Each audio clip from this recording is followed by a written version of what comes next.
What's up, Black Comic Lords? It's your Friday night, late night happy hour edition of Wakanda Whiskey and Blurdom. I'm your host, Paul. With me, as usual, is my partner, Marc. What's up, man? What's going on? Happy Friday to everybody. There we go. There you go. Happy Friday. Hopefully, everybody had a fun, safe, and enjoyable, relaxing Labor Day weekend. And as for me, mine was not so much relaxing, but it was definitely fun. Your room's looking good, man. Yeah, thanks. I about over the past couple of months, I've been getting this thing organized. I started with the shelves on the walls, so I could put all my action figures and pops, as you can see back there. And then I had these steel shelves put together so I could store my many long boxes. And I would encourage everybody, if you are an avid collector with a lot of boxes, the Husky brand of storage shelves are pretty good. So that's my advice. They handle 1, 2, 3, 4. They handle 5 per shelf. So yeah, that's it. I probably need about 4 of those things. No, because I mean, if how many long boxes do you have? I honestly don't know the answer to that question. Okay, well, if you have 40 long boxes or so, you could buy 2 of them. You could buy because they come in they're 5 shelves, right? And if you buy 2 of those, obviously that's 10 shelves. That's 50 boxes that it can handle right there. So that actually it's more than that. My math is off because each shelf can handle 5. So 5 times, so that's 25. Yeah, 50. 50. Yeah, handle 50 boxes. So that Okay. should be good. I need 2 of them. I probably got about 60 long boxes. Anyway, Fair. so what you sipping on, man? What you drinking? So I bought this about a week or so ago, probably 2 weeks. It's called Sazerac Rye. I believe According I've to seen that before. Yeah, this is really tasty. I'm not typically a rye fan. I found that I like Greenwood rye. I was at my one of my cigar bars that I go to pretty frequently, and I just asked the dude to throw some stuff in a cup for me, and he gave me that, and it was so good that I went out and bought a bottle. It's very good. My boy Rodney told me that it is the rye or the whiskey, the official whiskey of New Orleans. I don't know how true that is, but yeah, Your boy Rodney, not Rodney Barnes. no. Uh, Rodney Singleton. He one of my frat brothers. No, you and Rodney Barnes are bosom buddies now. I don't know about all that, but he's pretty damn cool. I'll tell you that. He's got a very dry sense of humor. I noticed, but he Yes, was cool. We'll talk about that here in one moment. I can identify. So listen, it is football season. Hold on, you didn't talk about what you're drinking. Sorry to interrupt you. You didn't talk about I what you're will. drinking. I'm getting to that. Okay. It's football season. Yep. So every week that my Miami Hurricanes win a game, I will be wearing Miami Hurricanes paraphernalia on the show. Our Miami Hurricanes, and I I apologize, refuse. bro. I apologize. That was disrespectful. Yes, our Miami Hurricanes. As to what I'm drinking on in celebration, That's the mm, same Glenlivet that you had. this Glenlivet is so damn good. I did not. It actually got better when it opened up. Getting some air in there. Triple cask matured. It's called Distiller's Reserve. This is smooth. Next time I go on a cruise ship and they have that duty free opportunity, I'm gonna buy a bunch of these because for what I paid for it, this is ridiculous. Yeah. This ride that I bought, I don't even think it was $40. It may have been like 30, 31. So it's definitely something good to have on your shelf or in your bar. And it's not All something right. I mind getting non-whiskey drinkers to taste because you don't want to waste your good stuff on people who can't appreciate whiskey. But this one is not that pricey or expensive, so definitely Let's just recommend. give a shout out to everybody in our chat. What's up, Gordon Mahan? Groovy Faye? What's going on? Heracles Dragon Ball. Man, we're early on time, everything. Vragan, Vagrant. What's going on? Derek hiding out in the cut. What's going on, Doc? Bo Biggs in the house. All right. What's up? Okay, hold on one second, real quick. Speaking of Bo Biggs, if you pull up Bo Biggs' profile real quick, that's an image. It looks like of T'Challa from his Ultimate Black Panther run, right? It is. It is. And I'm watching the show, and we'll talk about this at the end. But there's an actor who was in the series Power. He played Sean, right? You played what? Okay, if folks watch the original, just say the name. What did you say? The actor who played what? The actor who played Sean, the bodyguard, ghost yeah. bodyguard in the original Power series. Yeah. His name is Cinqua Walls, right? He's in a new show that we're going to talk about here in a moment. And I'm going to send you this picture of him real quick. But looking at him, he reminds me, well, physically, he looks like he could play T'Challa. He's yet another name of someone who could conceivably play T'Challa. And watching and looking at Bo's photo reminded me of that, because I sent this tweet out earlier. If you check your DMs real quick, I just sent it to you. Tell me that dude doesn't have. Now I don't know. His acting skill that's what I was getting ready to get at. From his acting standpoint, I don't know how strong an actor he is. He's not horrible. There are actors out there who I feel are absolutely horrible. And I'm not going to say any names. I'll throw some initials, JDW, out there. But this guy, he's like middle of the road. Nothing horrible, but nothing that really stands out. I just wonder whether or not he could pull off the accent and things of that nature. But I like his look. He's like 6'2", dark complexion. Yeah, I think he can do it physically. To be clear.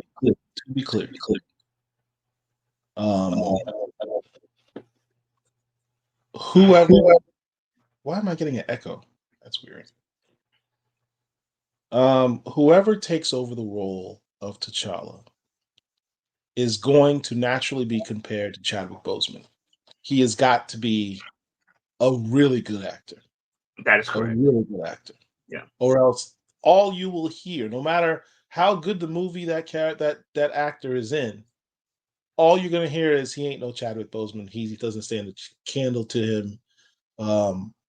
It's got to be an outstanding actor, and that really narrows down the list of a lot of guys that could do the role because they look the part and are decent actors.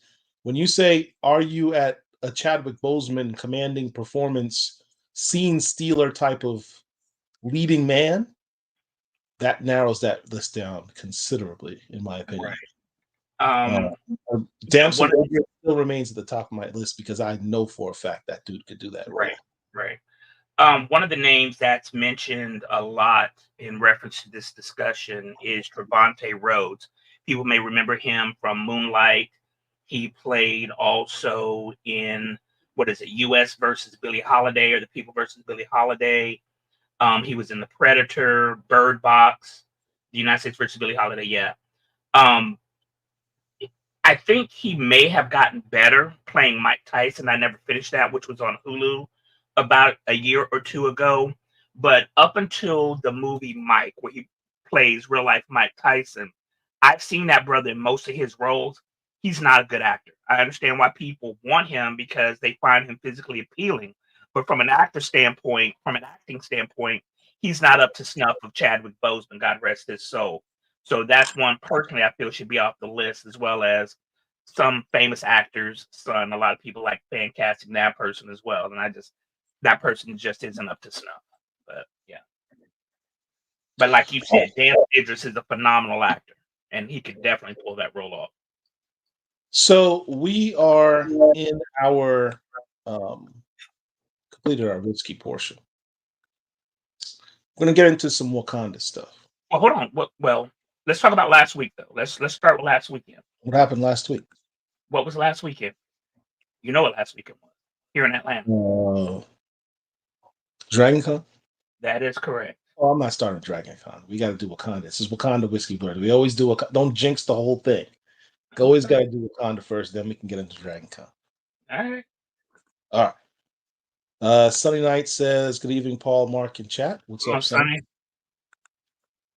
I'm trying to like low key be cool and find what I'm looking for, but freaking Derek. I can't find. I'm on the you. Oh, there we are, right there. Okay, found this. I literally can't find anything. It's just I move stuff and then he moves it back around. It's weird. All right. Anyway, all right. So Wakanda and whiskey. We're in the Wakanda portion.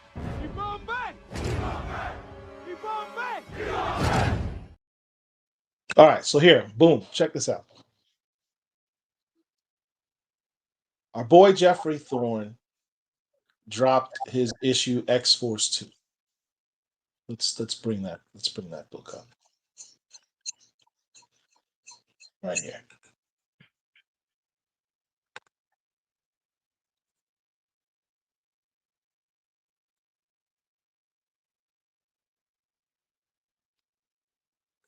Nothing wants to work today. This is crazy. All right. So X-Force 2 comes out. It's got T'Challa on the cover. Here's another variant cover. Another variant cover. There's Bast on this cover. Another variant cover. Another variant cover.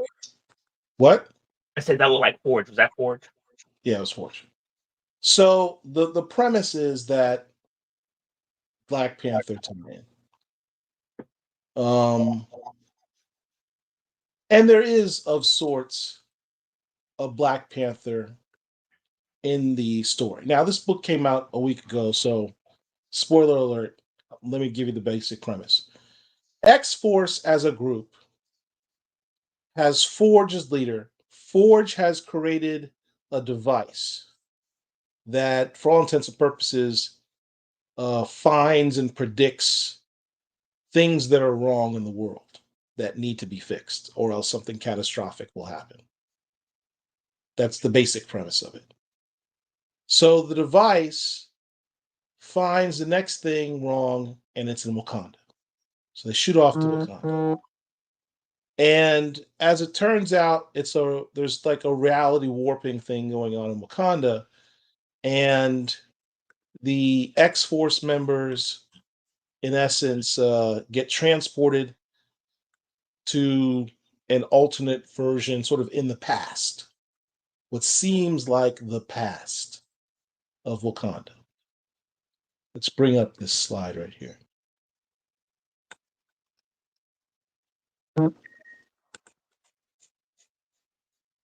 So, and I talked about this on an earlier show. This guy claims himself to be the Black Panther.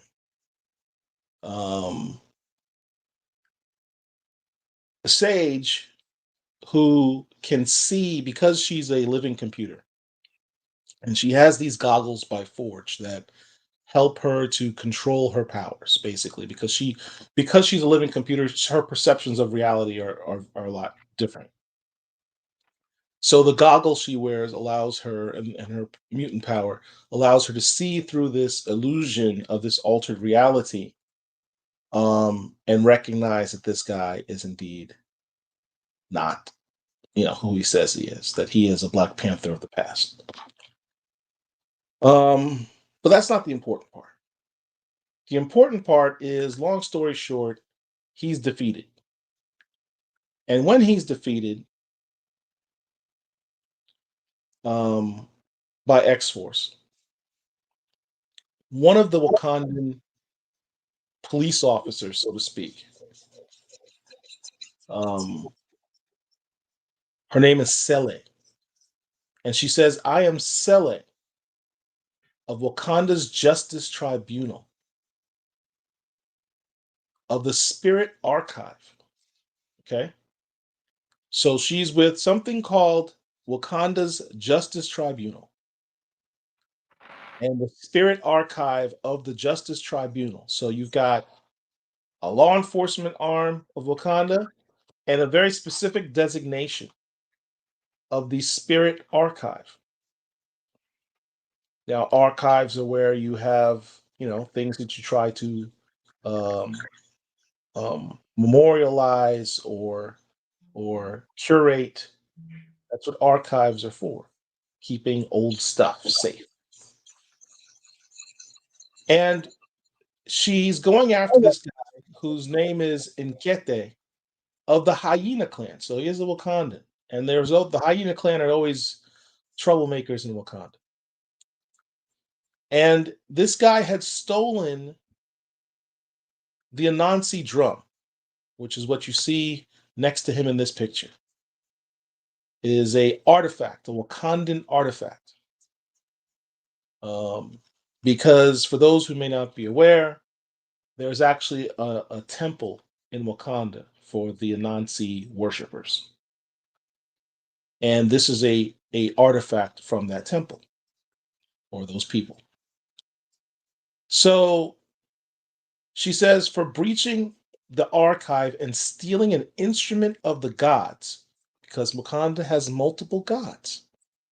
You have a country that has multiple gods, and they're thousands of years old. Most advanced group on the planet. They might have kept some stuff over the years. So they have an archive for all of their stuff. So for stealing an instrument of the gods, the tribunal's judgment is imprisonment in the deep well for the rest of your natural life.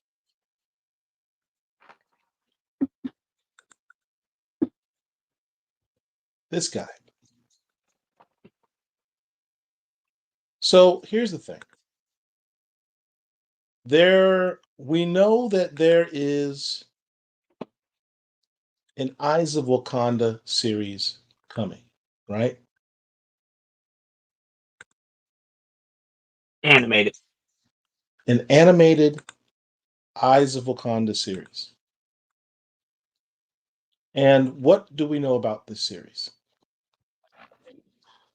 We know, let's pull up the article that we have on this. I'll read from the Variety article. It says,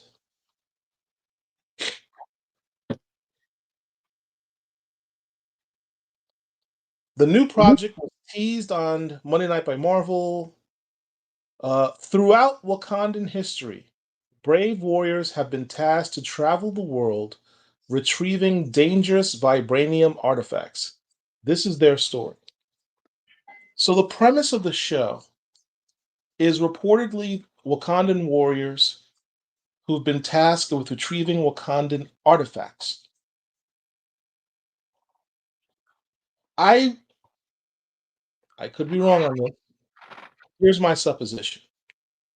I believe one or two of these characters, maybe both of them, Sele and Nkete, may be part of this series. Because you have the Wakandan warrior who's tasked with retrieving artifacts. That's what she said. She said, I'm part of this tribunal of justice, Wakandan Tribunal of Justice, to the Division of Spirit Archives. Who knows how long this group has existed? I think there were some other releases by Disney that said that the Eyes of Wakanda show might actually take place in the past. I even saw someone post online that it was going to be at one point in the future as well. So these artifacts may span the span of time of Wakanda, both in the past. I don't know what the present. The present is touchy because that's T'Challa's time, and the future. But if that is indeed the case, that one or two of both of these characters are in that series, that makes this, in essence, a key issue because this would be their first appearance. Not only of these two characters, but the concept of the Wakandan Spirit Archive and Wakandan Tribunal of Justice. When does that series drop? Do you know? They just said sometime next year, which for Disney could be 2 years, 3 years from now. Shout out to Mahershala Ali. Bless his heart. Man sticking with it. Bless his heart. That's all I can say. So that's my theory. That's my theory. Let's see what they're saying here in the chat. Pericles says, I stand by either Soapy Dirasu or Abu Bakar Salim. Abakar Salim for Raised by T'Challa. Wolves. Those excuse me. Those three are the top three choices in my opinion. I would say a fourth one might be the brother from Supercell. Tosin Cole. Cole, yeah. Tosin Cole. He's, there is a grid that one of my Twitter followers put together of 12 actors who could potentially play the role. And by potentially, I mean are of the right age, look, etc., to play the role. Tosin is somebody who I became familiar with about 3 years ago at this point, and he's always been included because he's got the height. People now see who he is through Supercell. And one of the things that I wanted people to understand and realize when they're fan casting, not that what we do has any impact or effect on what Disney or Marvel does, but we as a group, as a tribe, need to understand that there are more actors out there than Michael B. Jordan, Michael Jai White, Jamie Foxx, and the list of 5 or 6 brothers who are constantly fan cast for every superhero role, whether how ridiculous it is or not. There have been people who have said that Idris Elba should play the next T'Challa, despite the fact of his age, despite the fact that he had a relatively prominent role in the MCU. And I say all that to say we need to recognize that there is talent out there of people who may very well not be household names, but they should very well get our support. And we should intentionally look out for their projects and support it. Toast and Cole being one of them.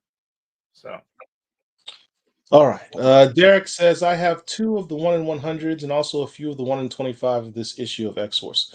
So Derek is doubling down on the theory that this, or tripling down, but it sounds like it, because I know these books were not cheap, on the theory that this X-Force 2 issue is a key.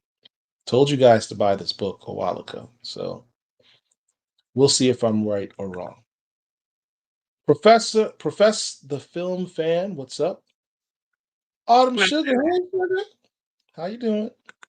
Marwan Williams, how you doing, brother? Chillmonger in the house. Chillmonger, I met and hung out with one of your countrymen last week. Well, Sunday, actually. Was it Ryan Reynolds?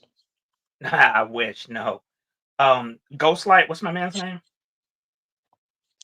Ghostlight? John Jennings? What?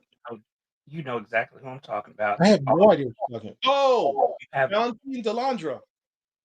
Thank you. Yes, the artist who was co-wrote, or I'm sorry, who co-created Silver Surfer Ghostlight. He's a Canadian. I met him. We talked about you, Chill, because you two are countrymen. So yeah. I have a message here on Twitter that Chillmonger started following us today on Twitter. Okay. That's strange. I thought he was following us already. Maybe he defriended us and then decided to refollow us again because you talked bad about Canada and Poutine. You said Poutine sucks, didn't you? Something like that. Wow. I'm not even touching that. All right. ATL Bird is right. That said, I'm a longtime Michael Jai White fan. Listen, I love Michael Jai White. We should have had a whole series. Why are you triggering him? Do not trigger Marc. He's going to go on a 5-minute tirade about how everyone casts Michael Jai White for everything. Actually, I'm not. But I am a MJW fan. I think that, ever since Spawn, he was horrible in Spawn. Let's just admit it. That was one of his earlier works that came out at this point 30 years ago. He was horrible in that. He has gotten progressively better. When you get experience, that's what happens. But he should have had a whole Black Dynamite series. We should be on Black Dynamite 3 by now. But despite physically what he looks like, the dude is too old to play the role. He's not the best actor, even though he's better now than he was. And we need somebody, T'Challa, although he's fit, he's not Diesel like MJW is. So, and plus the fact that brother has played like 3 comic book characters already. So it's time for some new blood. He's a household name. A lot of the names that we've mentioned before, like Tosin Cole, like Damson Idris, they're not household names. Mark is very much about spreading the wealth of actors amongst Black actors. Right. We don't need We can to have more than one. galvanize all of our wealth into just a few actors. Gordon says Val is a Trinity Canadian. This is facts. He is. I would follow on Twitter, but they banned me. You should have been posting it in the garage, bro. Are you still on Twitter, Mark? Are they banned you from that yet? You know I am. I just sent you a DM. Stop that. Oh, well, that's right. You always get banned from social media every other week. Hey, what's your Facebook handle? That's one. Okay, so that's one. Social media is vast. Fuck Mark Zuckerberg. How about that? Wow. Okay. So obviously we're not getting monetized on this video. Thank you for that. Yeah, whatever. Black Dynamite jumped from the movies to TV. The animated series was funny. It was, but I wanted an actual trilogy of movies. It wasn't nearly as good as the movie though. Yeah. As far as adult animation, it doesn't fall in the same category as the Venture Brothers or even Family Guy or what's another one of my favorite ones? I can't remember the other one right now. Oh, Archer. It doesn't fall in that category, but it was good. I enjoyed it. I could binge watch Archer literally all day. Yes. I've started it over again my own self. So yes. Yeah. All right. So now get into reads of the week. Oops. Now you said we didn't have a whole lot to talk about this. I said that there were not a lot of necessarily a lot of individual titles for myself. And when I say titles, folks, I'm talking about titles that have Black creators or are Black centric, right? Absolute Power is the first one, and it is a collection of books. It is a cross-issue storyline over in DC right now, where the big bad is Amanda Waller. Amanda Waller is that chick. You guys have heard me say here many times, as Chillmonger, friend of the channel, would say, she is Chick Fury. She has absolutely no special powers, no abilities whatsoever. She's a bureaucrat with a poli-sci degree and a plan and a vision. Absolutely love Amanda Waller. This week, well, within the past 2 weeks since our last show, we've had 3 books that have come out that were specifically Absolute Power. We had Absolute Power number 3, Absolute Power Task Force, and Absolute Power Origins, which is what's on the screen now, where we're delving into how Amanda Waller came to be who and what she is. We've had her story told in the past over issues of the original Suicide Squad. But this Absolute Origins, which is going to be 3 issues, we're on issue 2, will be, I guess, the updated, perhaps retcon version of who she is and how she got to be where she is. She was a mother of like 3 or 4, married. She lost her husband to violence because the husband was trying to seek revenge on a local thug who raped and murdered one of their daughters. They had another son who played basketball. He was trying to get out of the hood, so to speak. He got killed. So she's had a lot of tragedy surrounding her. And what's interesting is in Absolute Power, Amanda is going after superpowered individuals, not just superpowered villains, people we would call villains, but also heroes, because she feels that anybody with superpowers are a danger to the rest of us. And I find that interesting because none of her family members were killed by superpowered individuals. They were just killed by thugs and gangbangers, so to speak. So the fact that she's now targeted the superpowered community, I find psychologically is interesting. Yeah, this isn't the first time Amanda Waller's origin has been told. Let me see if I can Origins. Bring While up. you set up, we've had as I mentioned a moment ago, comic books have delved into her history in the pages of the original Suicide Squad. And if you can get the original Suicide Squad, that was some good writing, some good reading, and it was rather progressive for the time because understand, this book was introduced in the 80s, I want to say, and this is before the rise of Condoleezza Rice, as an example.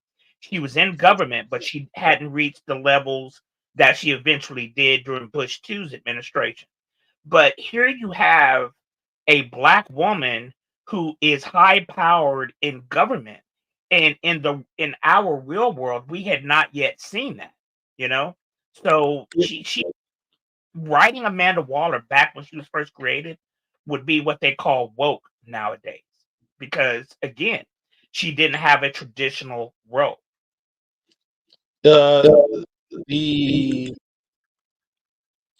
This is it here. Secret Origins starring Suicide Squad.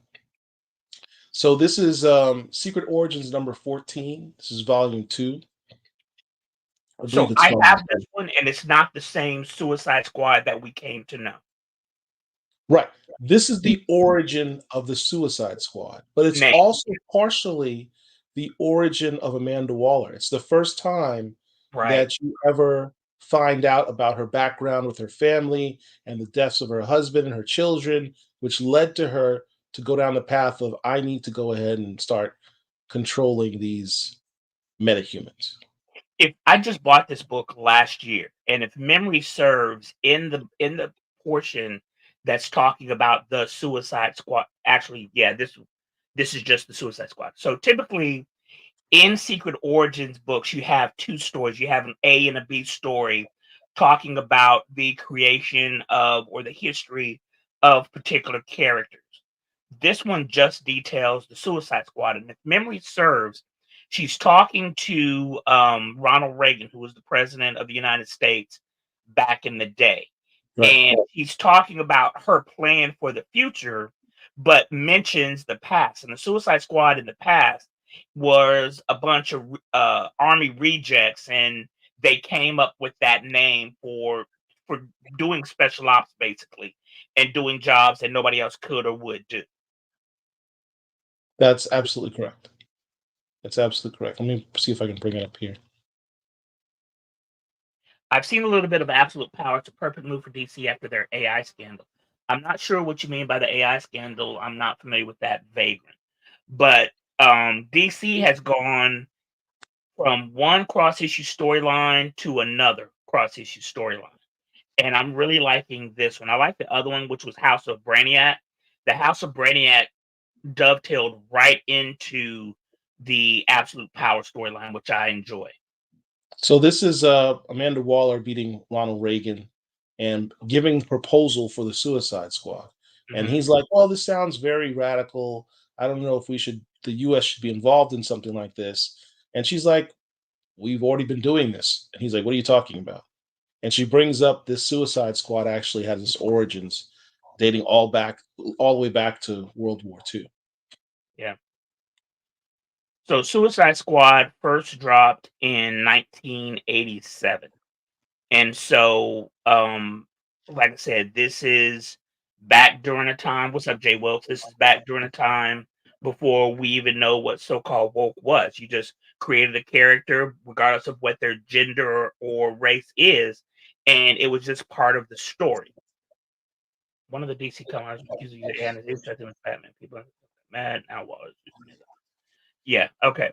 So in the storyline of Absolute Power, Amanda Waller has created a bunch of false flag AI type situations to paint the superhero population as bad guys, like Superman blowing up a school and all kinds of just crazy stuff, and people being stupid the way they are, they automatically believed it. So this is what she utilized in order to gain authority to take these people into custody. And understand something.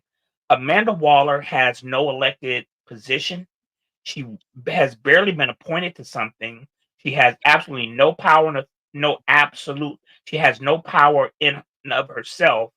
but this chick is basically running the world.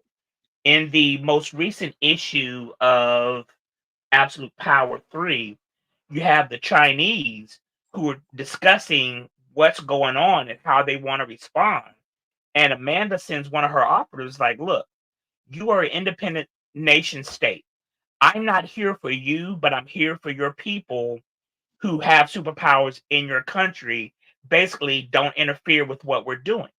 She has no mandate from anybody, but goes anywhere that she wants to achieve her goals. And it's impressive. I admire an intelligent woman. I admire somebody who, from sheer grit, has achieved.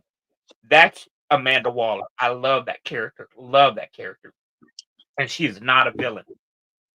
No, she's not. She's an anti-hero. I All wouldn't right. say she's an anti-hero. She's just a Right. bureaucrat. Yeah. Force of nature. She's a tool. All right. So next book up, going alphabetically, is Anansi Boys. Very, very, very, very good books. This is a great series. My biggest complaint with this issue is it seemed like it was literally like 6 pages long. Yeah, it's very short. It's very, very, very short. Well written. Artwork is wonderful. I'm not a huge fan of the art. I'm not a huge fan of the art, but the story is perfect. I dig the art. I'm enjoying this a lot. Yeah. But it's just this particular issue was very short. In this issue, you're introduced to the main protagonist's brother. The main protagonist being Fat Charlie, who discovers after his father dies that his father is the god Anansi. But he also discovers that he has siblings, or one sibling in particular, Twin brother. a twin brother by the name of Spider. And what's interesting about this cover, this entire series has covers drawn by David Mack, who's a phenomenal artist, and does the most beautiful covers with watercolors at that. If you look really closely at what's written on the cover, it says things. One of these is "You can call me Spider," which is one of the lines that's inside the book. But moreover, it says he's the master of belief. All you have to do is not fall. So that is, if he is a quote unquote god or demigod, his power is the power of belief, making people believe that they can do amazing things, and they can do amazing things as long as they believe. They stop believing, they fall. So that's kind of cool. And here's the picture of him on the alternate cover. So for those who don't know, Anansi is an African god. I'm not. I think he's part of the Ennead, but I'm not sure. We discovered a couple of months ago that there are at least two African-based pantheons, the Ennead and the Orishas. I can't remember off the top of my head which pantheon Anansi is part of, but Anansi as a fictional character has popped up around comic books for years. It's Spider-Man as an example. Spider-Man is the totem of Anansi in Philadelphia by Rodney Barnes. Anansi is a god who makes an appearance on the pages of Philadelphia.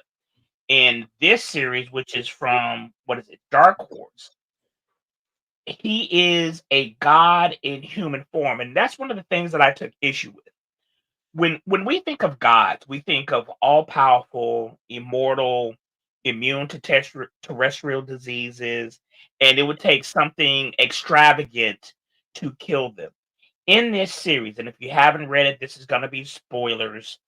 We're on issue 3, but the main protagonist, as Paul just said a moment ago, his father is the god Anansi, and Anansi dies. He dies of a heart attack. So when I'm reading this, I'm like, how does a guy die of a heart attack? Zeus is not going to die of a heart attack. Bast, Hercules, Zeus, etc., they're not going to die of heart attacks. But what makes this book so good for me is that I'm looking forward to see where Neil Gaiman, who was one of the legendary comic book writers ever out there, where he's going to take it.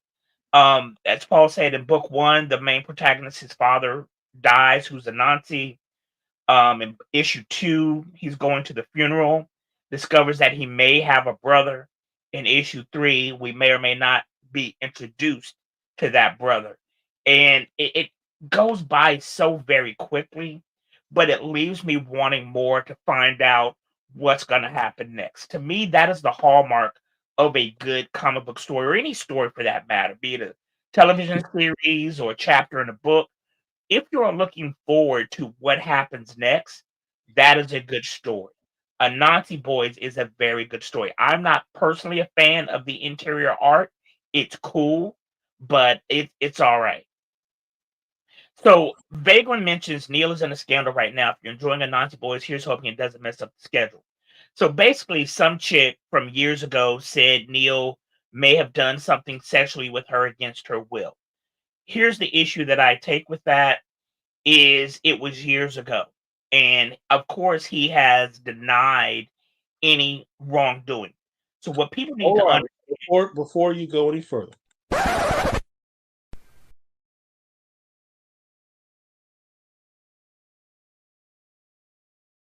what the hell? Only because I know you so well. An allegation is not a fact. Okay. When you make an allegation, you have to have evidence and proof behind what you're saying. This chick is sitting up here saying that Neil Gaiman did something to her probably during the Clinton years, but nothing within the past 12 months that was against her will or something along those lines, right? He denies it. And so there is no, that I'm aware of, evidence that he did anything wrong. So we need to stop being so quick to judge people based on simple allegations unless and until there's actual facts and evidence to back it up. And I don't consider a mere allegation a scandal personally, doing what I do, because I've tried many cases where a person's allegation falls apart under stringent cross examination. So That sounds like you're a lawyer or something. maybe. Ha ha. ATL Blurred is right. Accusation isn't evidence. Unfortunately, there are several women coming forward, so this might drag on for a while. Sounds like I haven't. Bill Crosby all over again. Well, here's the thing. I've only heard of one allegation against him that may or may not be true. Um, we were told that there were going to be this plethora of women coming out of the woodworks to accuse Jonathan Majors. That didn't happen. So, you know, a lot of times there are people who are trying to get a check. And, I understand that you're supposed to quote unquote believe women, but bitches lie. And that's just a fact of life. You are just wow. I'm just telling it like it is. I need a drink. So, yeah. But all that aside, if you don't have Anansi Boys in your pull list, I would highly recommend it. This is probably my way to the read. These books are very good. They're short, but they are good. Way too short. That's my only criticism. Yeah. Way too damn short. All right. So our next book of the week, this is a little bit off schedule, Mark. I know you hadn't read this, but I thought it deserved mention. And I know it's popped up in our space a few times. People have asked about it. Convert, #1. Not familiar with that. So, written by John Arcudi, art by Savannah Findlay, Miguel Go, Michael Heisler for letterer. In short, Robinson Crusoe in space. You have this astronaut. He's part of an expedition that goes to this planet. This planet is very inhospitable to human life. Much of the vegetation is either poisonous or just out and out trying to kill you. Just really not conducive to human beings. You can breathe the air. It's what, Paul? What is it? It's not what? I don't even know what I said. No, you said it's not conducive to basically human life, which I found really funny. Yeah. I'm happy I could amuse you. Anyway, so um, long story short, disaster happens.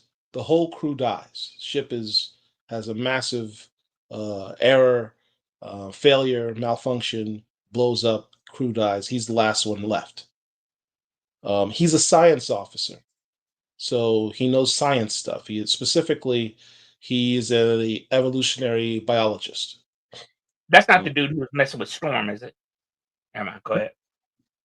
I said that's not the astronaut that was messing with Storm, is it? No, this is not Craig the corny dude. I understand. I'm joking. This guy's actually useful. Um, so he's stuck on his planet. He's trying to hunt. He gets a gun. He's like, I've never fired a gun in my life. He uses it to try and shoot animals to eat, and the food it makes him throw up when he tries to cook the fish or the whatever the wildlife. He tries to eat vegetables and fauna, and it's poisonous. He's on his last leg. He's ready to die. He's starving. He's malnourished. Um, and he's just ready to die. And long story short, he is found by someone. And that's where it ends. It is Robinson Crusoe in space to a degree, just the basic premise of it. And I thought it was a dope. I thought it was a dope series. Very well written, sciency. I love science fiction, and I love when a writer can employ science within the writing, make it sound believable, sound like they've done their research on this topic. Um, I enjoyed this book. I definitely want to get the next issue. So So this this is was issue one. this is issue one. It Okay. just came out last week. So you could probably go to your LCS and still pick this up because I don't think it was a high demand book. But if you want a quality read, this is something I would recommend. So piggybacking off of what he's talking about, what Paul's talking about, and the subject of that book, Convert, with space and things of that nature. There's a book that Paul mentioned to me a while ago from, of all people, Kid Cudi, called Moon Man. Yeah. I'm up to date on it. That is surprisingly a very good read. I really enjoyed that book. I don't know if the last issue came out. I think I'm missing something. I can't recall off the top of my head right now. But if you want a good, solid read, check out Moon Man. The premise of the book is there are a group of astronauts who work for a private company. Think Elon Musk's whatever SpaceX as an example. So they go up into space. The mission control loses contact with them for a period of time. They come back. They go through a battery of tests. It appears that everybody is fine. But the main character, whose name I cannot recall, who happens to be a brother, all of a sudden has powers. We don't know yet how he got those powers, but he's now fighting against the company that he works for, because they're somewhat fascist in nature. Kid Cudi is pretty good. He's an actor, rapper. He's multi-talented, multifaceted. He also is in the movie Trap that I mentioned a couple of weeks ago. Highly recommend that movie that stars Josh Hartnett, written and directed by M. Night Shyamalan. Kid Cudi plays a bit part in there, but I say all that to say, if you go to your local comic book store, you should be able to find Moon Man. It is a good read. I enjoyed that book, and it's about astronauts, but here on Earth. It's a good Let me get into some of the read. chat that I missed some of the statements here. Let's see. Chillmonger says Mark wasn't talking about women. Keyword just lie. That's correct. There's a difference. Believe all sight unseen. Emmett Till. That's true. Yeah, Damn. Tell us how you feel. that's the only Mark way I know how to be is direct. is never one to mince his words. I will give him that. Facts, Mark. I love your Black Panther shirt. All hail the king. Yo, so at Dragon Con, which I guess we'll talk about later, I just got this shirt on Monday. Love it, love it, love it. Yes, that's a dope shirt. I have all the Anansi Boys in my pull list and all the covers. That's what's up, man. I think some of the covers I need to get. Something new on my pull list. Yeah, I highly recommend Convert. Comfort. I'm up to date too. That series is dope. Moon Yeah. Man. Yeah, it's very good. Marc laughed like a supervillain. Sorry. Now I'm so fucking self-conscious. I can't even laugh now. Whoa. Why do you think I made sure that he had his own disclaimer? I've known this man for almost 30 years. Yeah. He is a supervillain. No, I'm not. Sure. That's what all supervillains say. You got the M and the Night correct. I don't know what you're talking about. Oh, M. Night Shyamalan. Biggs with the $10 super chat. Thank you, sir. I appreciate you. On behalf of Black Comic Lords, we appreciate you. And I give you the super chat.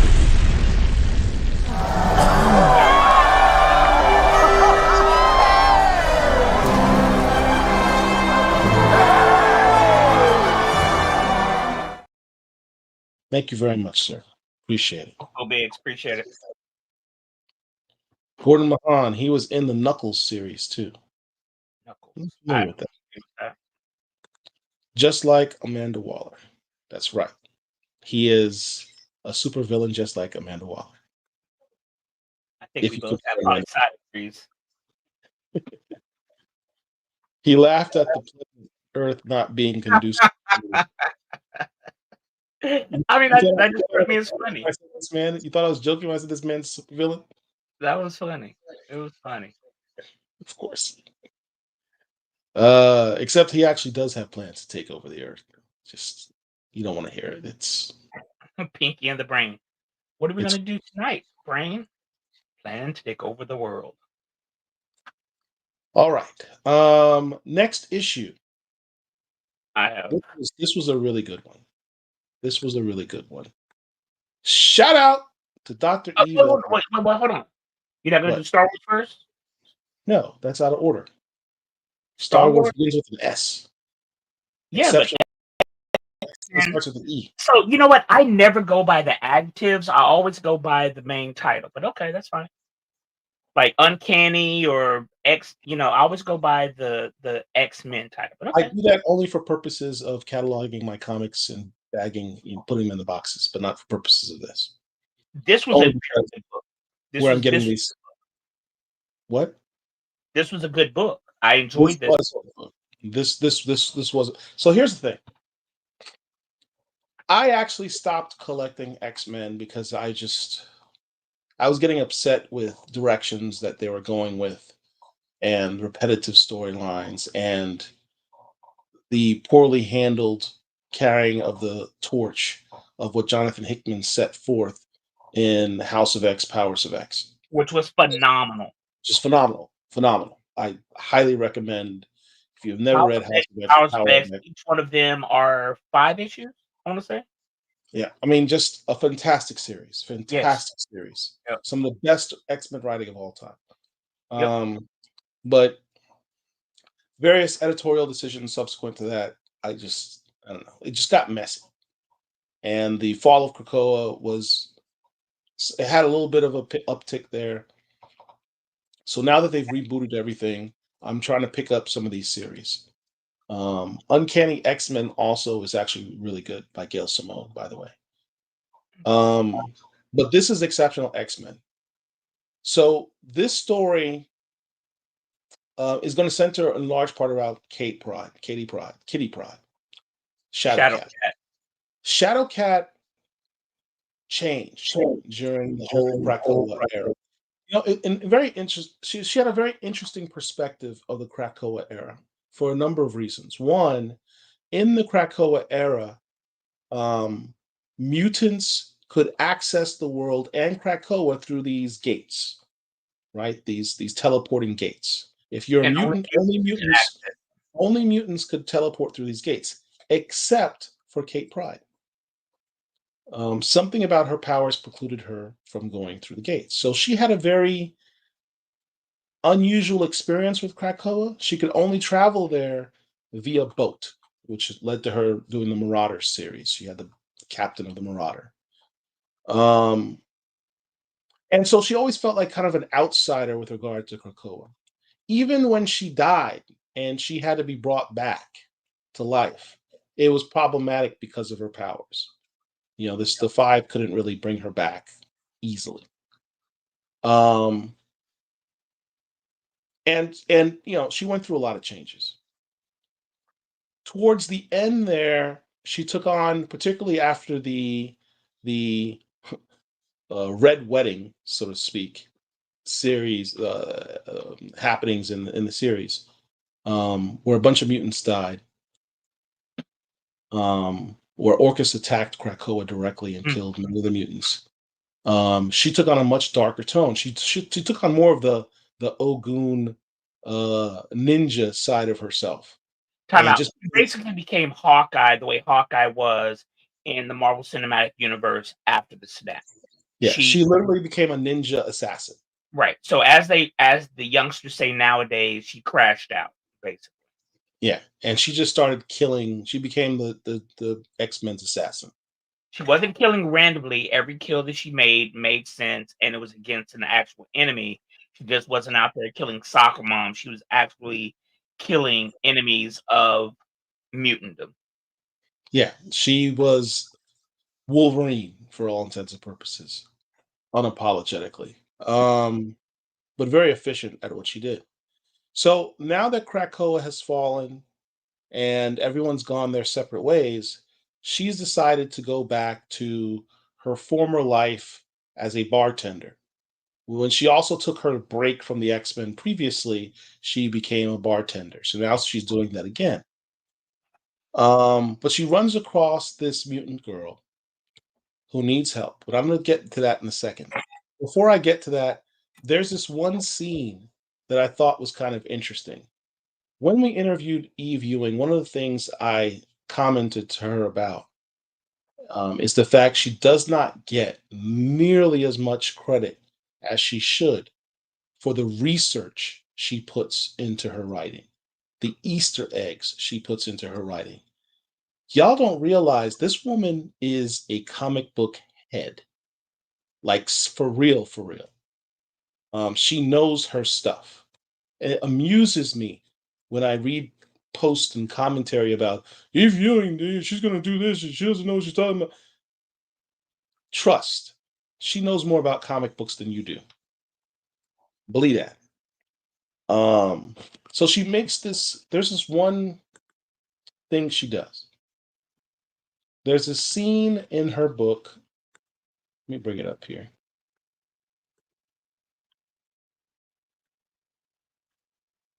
Of course, when I need to find it, I can't find it. I should blame Derek, but he gets upset when I blame him. Where these two black men are talking about mutants. And it's interesting that, you know, the dialogue they have here, they're referring to mutants as muties, which is kind of their racial slur, so to speak. It's Talking derogatory about, in nature. I beg your pardon? It's derogatory in nature. It's derogatory in nature. And talking about how they should just be locked up, or it's a us versus them type of mentality. These are all terms that if these guys had Confederate flags and, you would swear that they were like white racist guys, right? But there's a two black men talking about mutants the same way you would expect white supremacists to talk about black people. And it reminds me, I truly believe this is a throwback to something that Chris Claremont. Chris Claremont was criticized for, which is this scene here where this black man is talking about mutants and referring to them as muties, and Kate Pride says, do you think you're a nigger? And this is like one of the most reposted panels in X-Men comics. Because how dare the little white Jewish girl call this man a nigger to his face?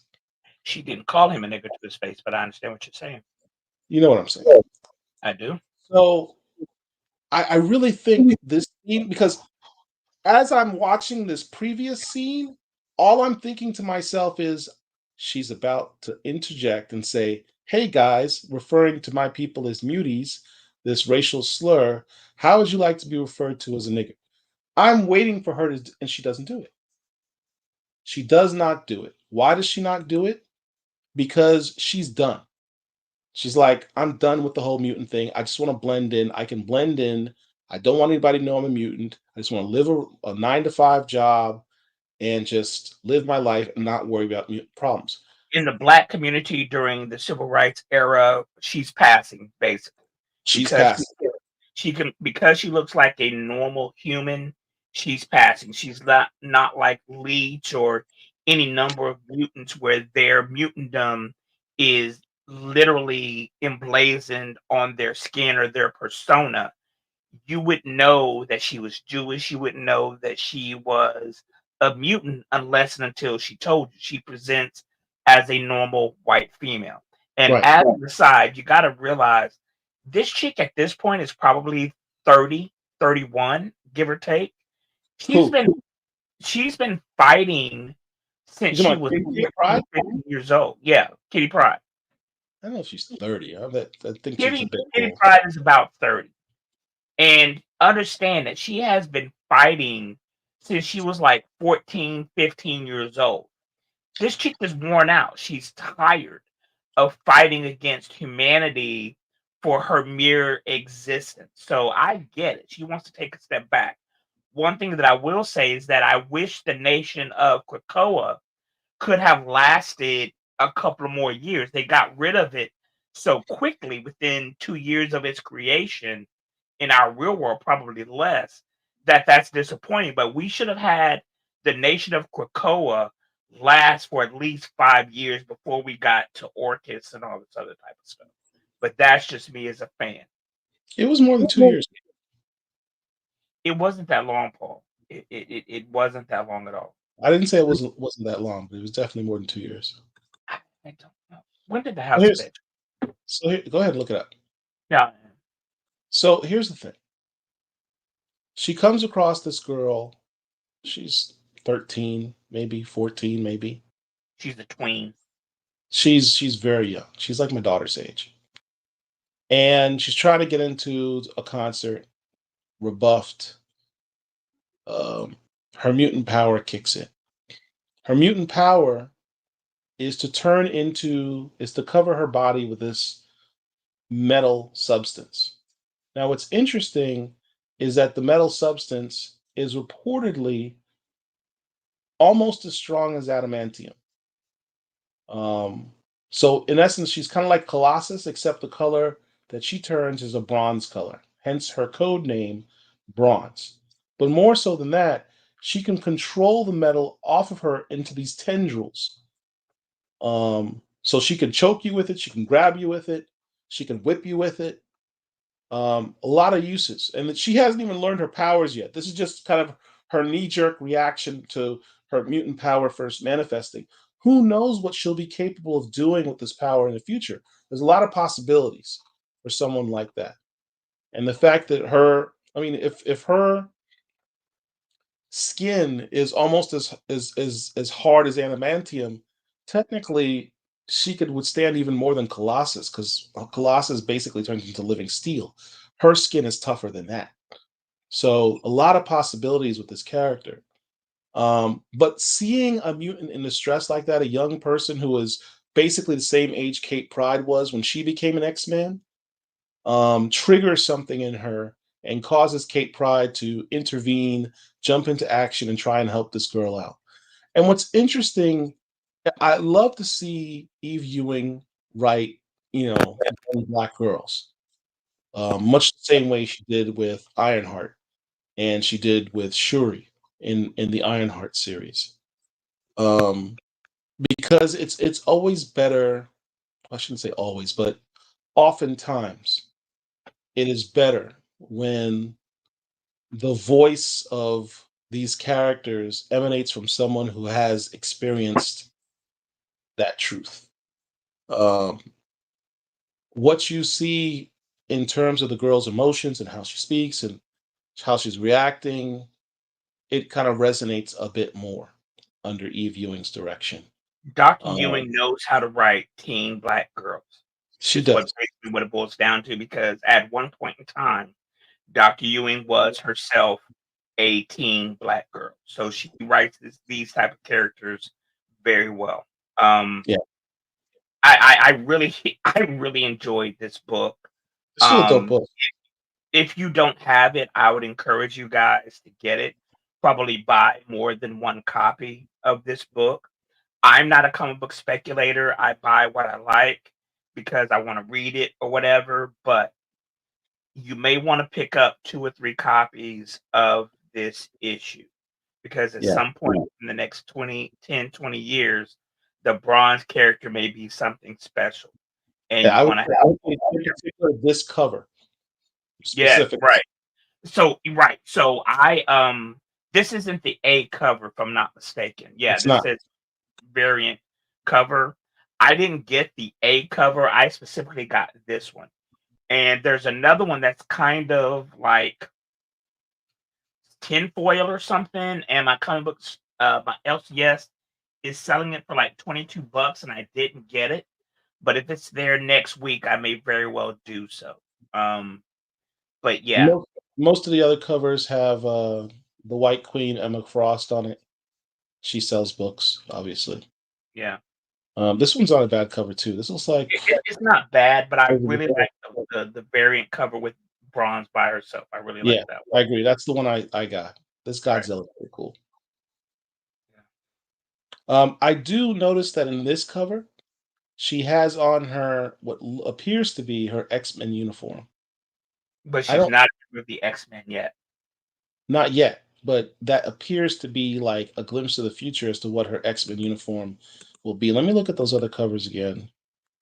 And And while he's doing that, Paul is absolutely right. The House of X and Powers of X by Hickman started in 19. And you have to say I was right. it Did I? does not seem that it was that freaking long ago. I would have preferred the Nation of Krakoa last for longer than what it seems to have lasted, but apparently Hickman wrote this story or had us going down this path for 5 years, and it doesn't even seem like it at all, you know? But Anyway, that's what. Let me get some of these comments here. Um, Chillmonger says, "So was it exceptional?" it I think was. it It was. was. It's worth it. It's definitely worth it. Marwan likes the cover. Cover's good. I Manifesto says, "I bought the Dark Horse Of Prodigy course, Prodigy. We talked about Prodigy 2 weeks ago. last yeah 2 weeks. Prodigy was good. Prodigy was good. Kid Cudi's intergalactic animated movie Netflix was also very good. I'm not familiar with that. Yeah, it's on y- Netflix. You're a Netflix guy. I would have thought you would have watched well, the series. no. I watched everything bootleg, but Kid Cudi voiced a character along with Issa Rae about a young black girl. I can't remember the name of the shit. It's not called Hair, but he voiced an animated character, and he did really, really well. Kid Cudi is something. He's yeah, he's something. Chillmonger says, "Muties lie. No, they don't. Stop using the M word. Stop using the N word." I manifesto. Austin C. Paul and Mark, I would like to take time out and thank you all for your enthusiasm and knowledge. I've learned so much. It has really motivated me in finding pleasure of reading again. All hail the king. Well, Thank we you very appreciate much, man. how we do it. Listen, we're Appreciate just it. a couple of old guys who like whiskey. We like comic books.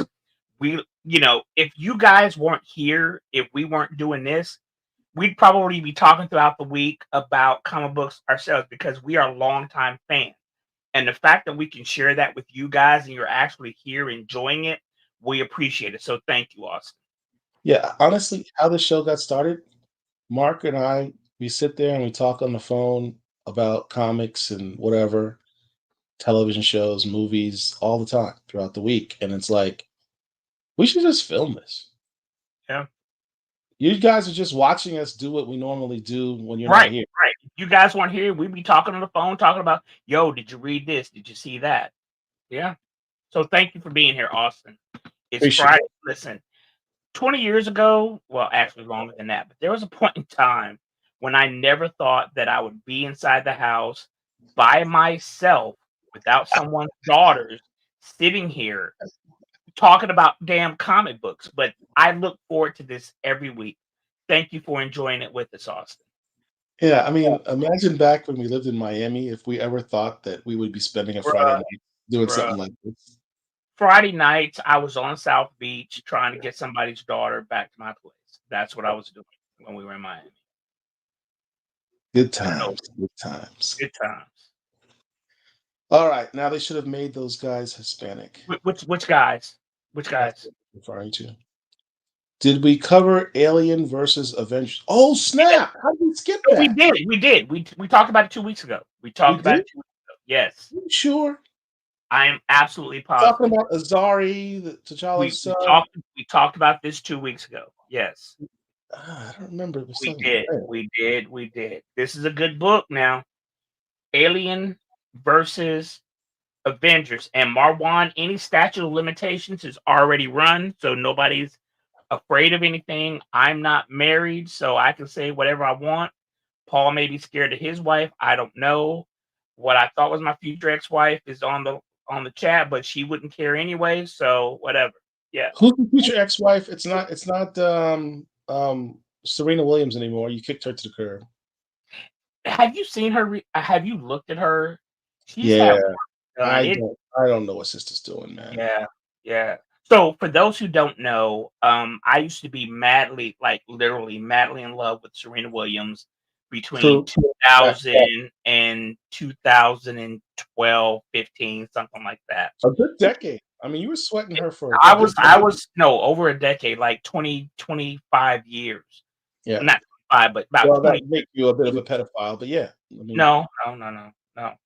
But Serena Williams was absolutely perfect. But now that she's been married to this dude, she has obviously had surgery on her face, and she just does not look the same that she did. and bleaching her skin. Or correct, correct. She was a beautiful chocolate. Now she's kind of beigeish. It's a shame because she was perfect before, but Yeah. She was she God, was she was a beautiful by herself, and I know she got a lot of hate in media about her looks. People say, "Oh, she's a man," and just all types of hateful, racial stuff. here's what's And crazy about that. As Paul knows, and I'm telling you guys now, I was enamored and infatuated with Serena going back to the US Open in 2000, 2001, when she had the black cat suit. There were black women specifically who said that if we as men were attracted to Serena Williams then we might very well be gay because she was a very extremely fit woman. Some people may say husky, built. I liked a woman like that. But now that she's done stuff to herself, now those same women are probably coming against us and say, look what you men did. No, no, brothers were loving her, especially when she came out with that black cat suit around 2001, 2002 in the US Open. Serena was bad. So look up Serena Williams circa 2001, 2002. Serena was perfect. Perfect. Loved her.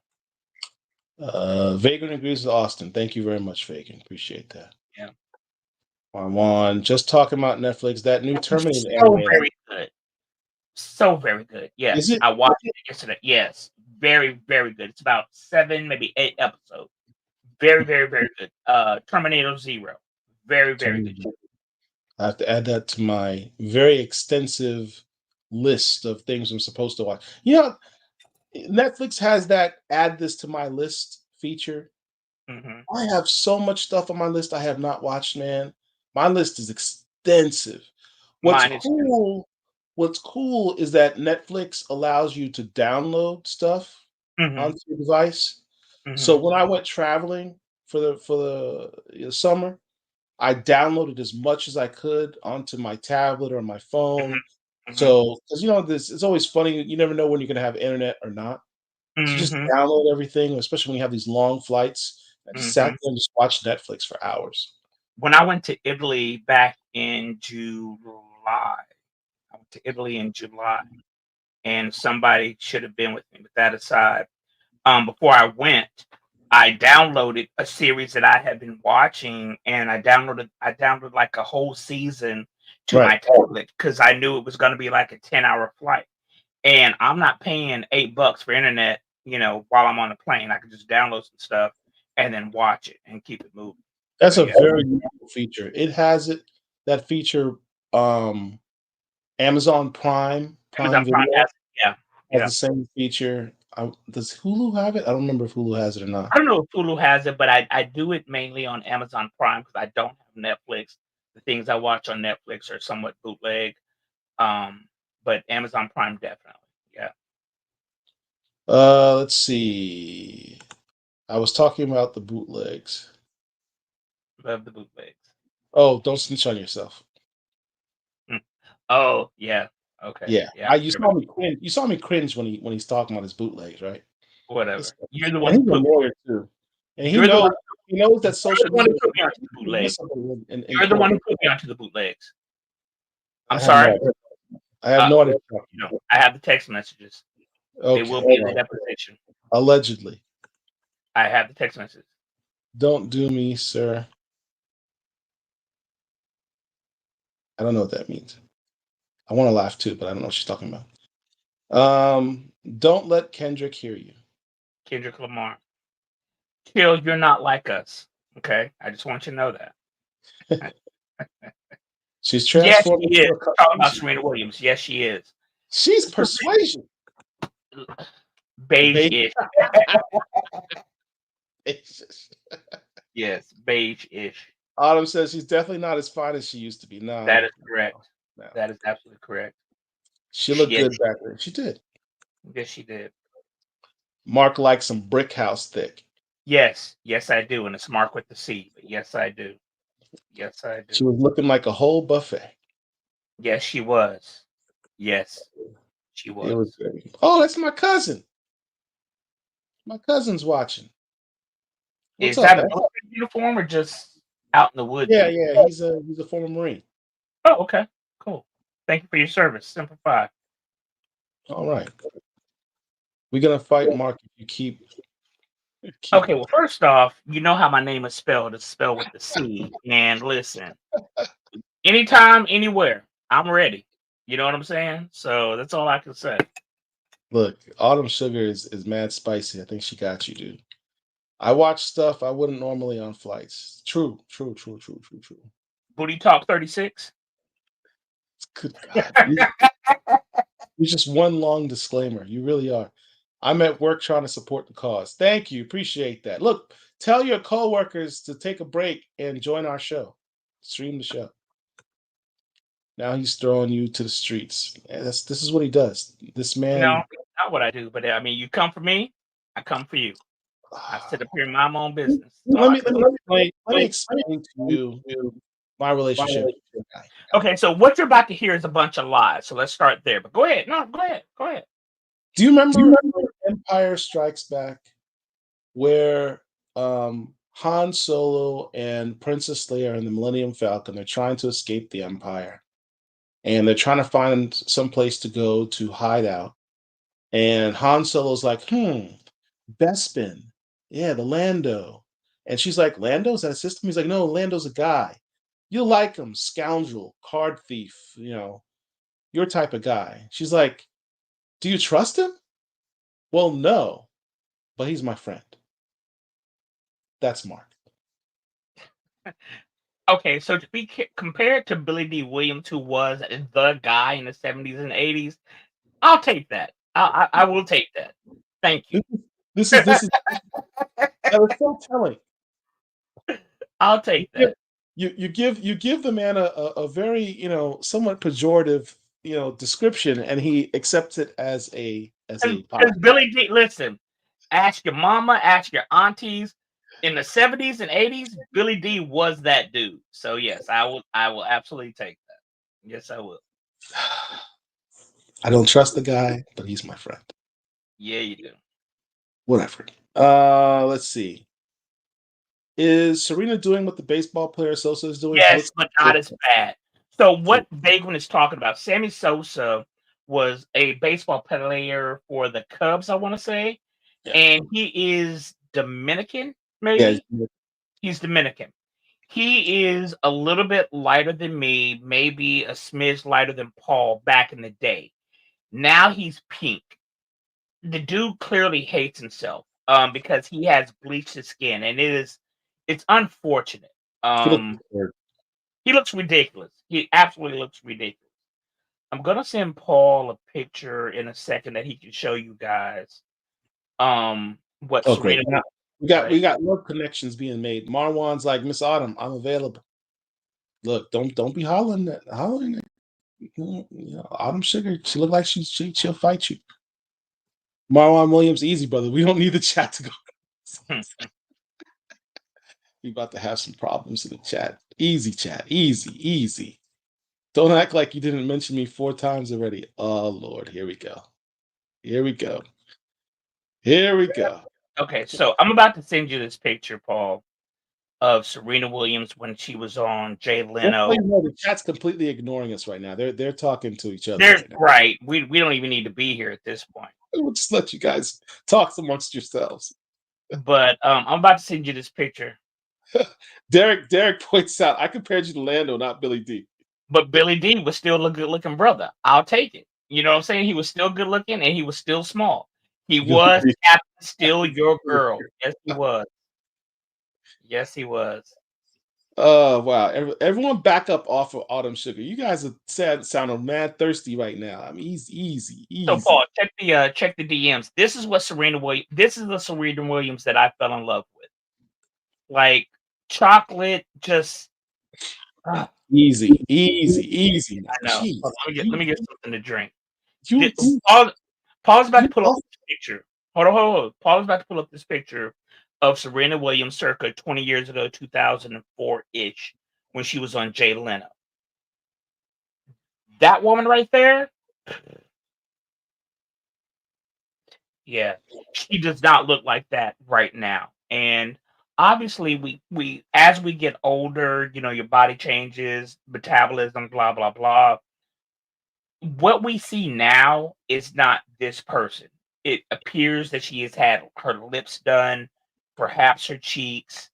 I don't know about her nose, but she has definitely lightened her skin if you look at her today, which is a travesty because she was perfect right here. Yeah, but this is what 15 years ago. But yeah, I hear what you're saying. Certainly, she's altered herself. I'm not. Listen to me. Stop. I'm not disagreeing with you. Not disagreeing with you. She has clearly altered herself in not a good way. That's all I'm saying. She's altered herself. Like she used a whole jar of shea butter to grease up right here, and she's just naturally beautiful. Now, shea butter and jojoba oil, clearly. Yeah. All right, next book. Do you need a napkin for your lip there? No, I'm good. Next book. I know how you can get. Hold on, let me finish with the chat here because these people are still going on. Yeah. Autumn Sugar, of course, sister. We're glad you're here. Jeez, y'all need to back up off of Autumn. Let the woman live. Jesus. He's not black. He's Dominican. His words. Yeah, basically, if you're Dominican and look like us, you're still black because it's just that your ancestors got off the boat before our ancestors did. It's that simple. Your family got split up and your uncle went one way and your dad went another. I mean, very simple. Yep. Yes, man. Thank you, Reagan. They're still talking to each other. Look at this. Who's thirsty now? Marc, stay thirsty. I feel you, Marc. I manifest. So it's like when Easy Rawlings and Devil in a blue dress asked his neighbor, "Is it all right to have a friend who you know does bad things?" Okay. So for those who don't know, I manifesto. Here's the thing. There is a character by the name of Easy Rawlins written by Walter Mosley, if I'm not mistaken, in a series of books. We should have had a series of Easy Rollins books, but around 1995, between 95 and 98, around that time frame, Denzel Washington played the character of Easy Rollins from Walter Mosley, if I'm not mistaken. Devil in the Blue Dress was the movie. The movie was, to me, phenomenal. Should have been a series. They should have There should have been a whole series of Easy Rollins movies. Absolutely. Yeah, absolutely. Mouse was played by Don Cheadle, who we will be discussing later.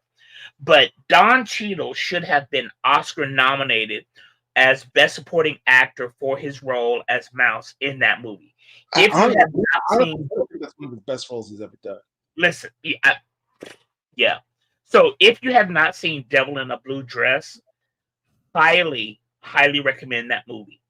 Devil in a Blue Dress stars Denzel Washington, Don Cheadle, the young lady who we mentioned a couple of weeks ago who used to play on Ally McBeal was in Jason's Lyric, the one who I said had the mental health problems. Oh, Lisa Nicole Carson. Okay, yes, Lisa Nicole Carson. Very, very, very good movie. You need to watch that movie, Devil in a Blue Dress. Yeah. When you watch Don Cheadle's performance and think, okay, who else performed better than him? You'd be hard pressed to think of a name that year that it came out. But yeah. Autumn Sugar, Laughing at Marwan, Jeffrey Thorne in the house. Mr. Thorne wants with her body. The whole world has been on her since she showed up as a teenager. On her. That's true. I mean, she has. She was. Look, the comments people used to make about Serena Williams, about her appearance, how she carried herself, things that she wore, and to think that she was a teenager. The world said a lot of hateful things, and she's an international superstar. To be clear, she traveled the world. It's one thing to be criticized here in the United States. It's another thing to be criticized in three dozen languages, over 150 countries. That woman went through a lot at a very young age. No, it doesn't excuse what I disagree with in terms of how she has changed herself now, but you really have to wonder how all of that has taken its toll on her over the years. Right. I that part I agree with. But understand this, Mr. Thorne. Those of us regular people here in the hood and in America, we love Serena Williams, right? We're not Jason Whitlock. Jason Whitlock, with his fat, greasy ass, is the one who made derogatory comments about her, talking about she needed to lose weight and all this other type of nonsense. She didn't. She was absolutely perfect, you know?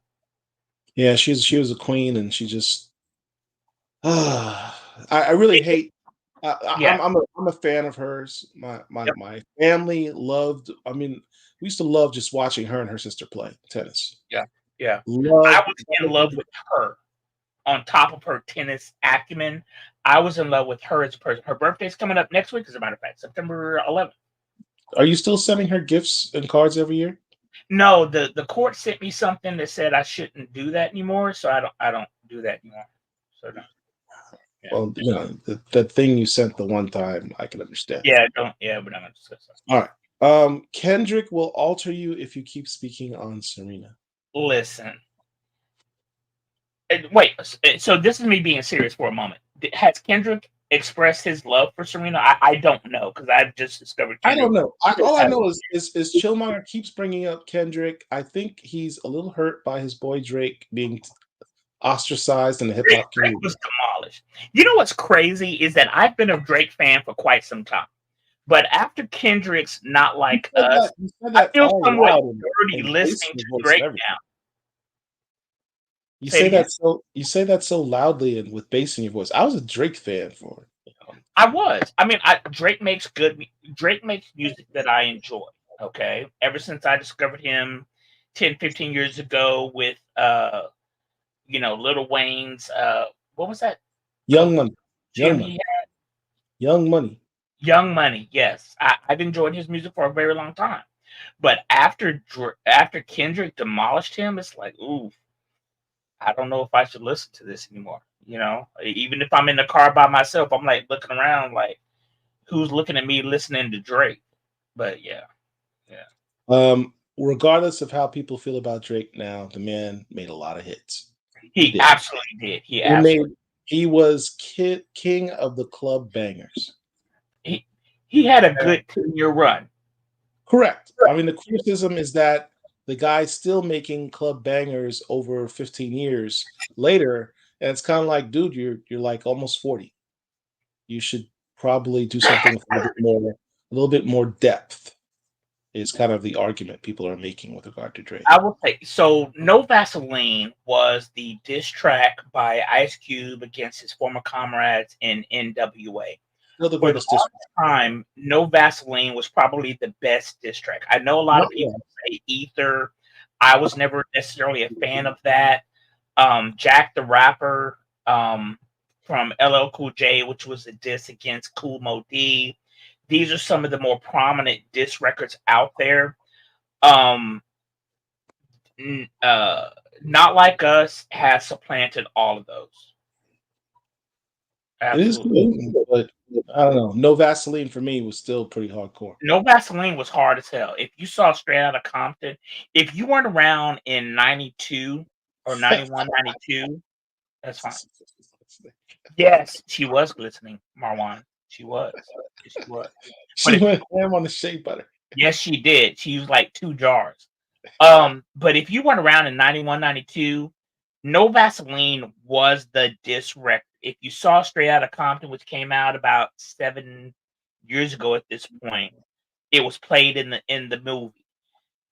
No Vaseline by Ice Cube is one of the hardest diss records ever. This one supplants it. Not Like Us, I think supplants it. It's hard No Vaseline. Just a match and a little bit of gasoline. Yes. Yeah. Ice Cube, man. Death Certificate is a hip hop classic. And it's a shame I personally consider Ice Cube's Death Certificate a top 10 hip hop album, in my opinion. Just in my opinion. I love that album. I understand. It's a classic, but yeah, but No Vaseline is that. Yeah. Gordon says, well, truth be told, some Dominicans have issues accepting their African heritage. Yes. That's fairly common throughout the Caribbean and Latin America in particular. So here's the thing. There's a comedian by the name of Godfrey who does magnificent impressions. He's up there with Eddie Murphy and the other brother who used to play on Saturday Night Live, whose name I cannot remember right now. God. I can't remember his name, but Godfrey does spot on impression. And this is one of the bits in his work that he does. It's talking about how Dominicans will not acknowledge that they're actually Black.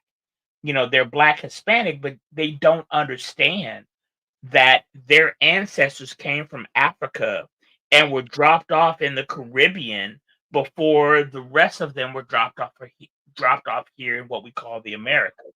So, but look up Godfrey. He has a podcast too.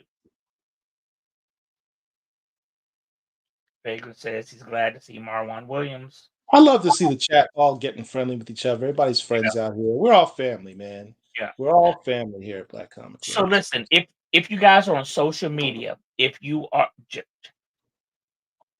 I don't know what he means by "I Manifested" by Jennifer Beal. Jennifer Beal. She was the actress in Devil in the Blue Dress.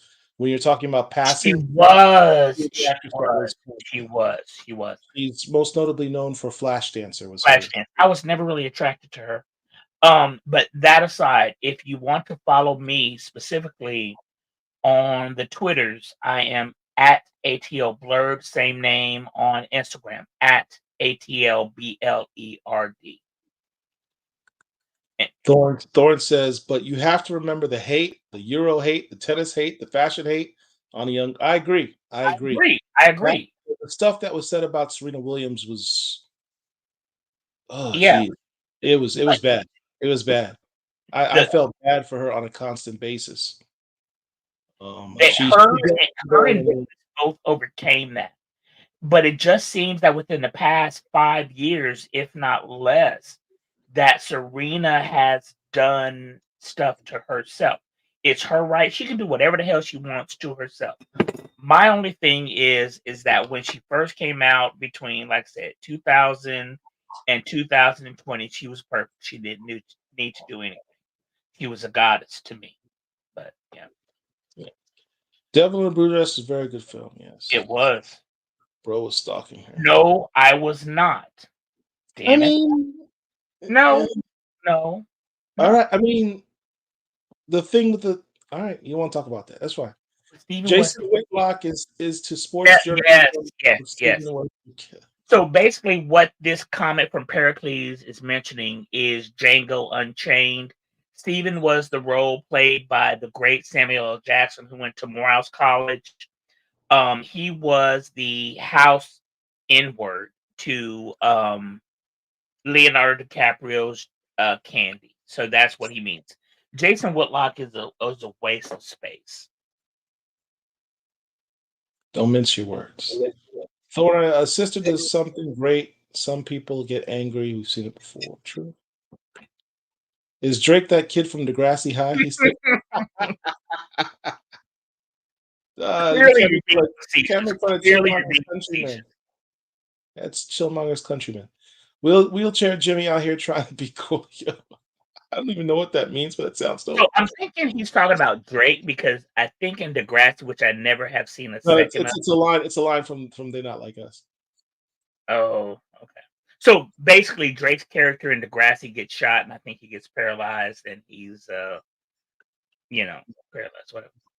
There you go. How do you get that orange box? Chillmonger. Drake had a thing against Common when he was with Serena. Henry Redford's did Not Like Us. Okay. I have to listen to it again. Drake is. Okay.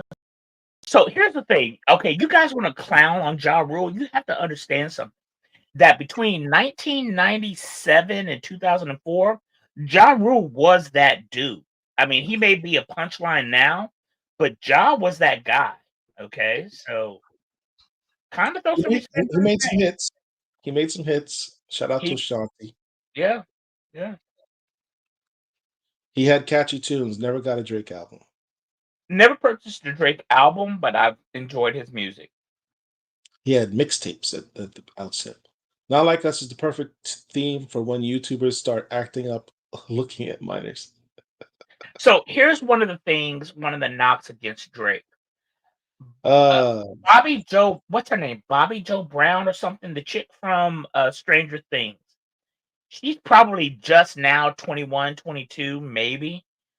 Drake has had a fascination with her for a very, very long time. with what's her name? Is it Bobby Millie Joe Brown, Bobby Joe Brown, something like that. Billy Brown, whatever? Yeah. Drake has had a fascination with her for quite some time. So that's the issue. So anyway. No Vaseline is still the hardest diss song ever. Thank God. I'm glad y'all set it off. Yeah. Thank God y'all said it all.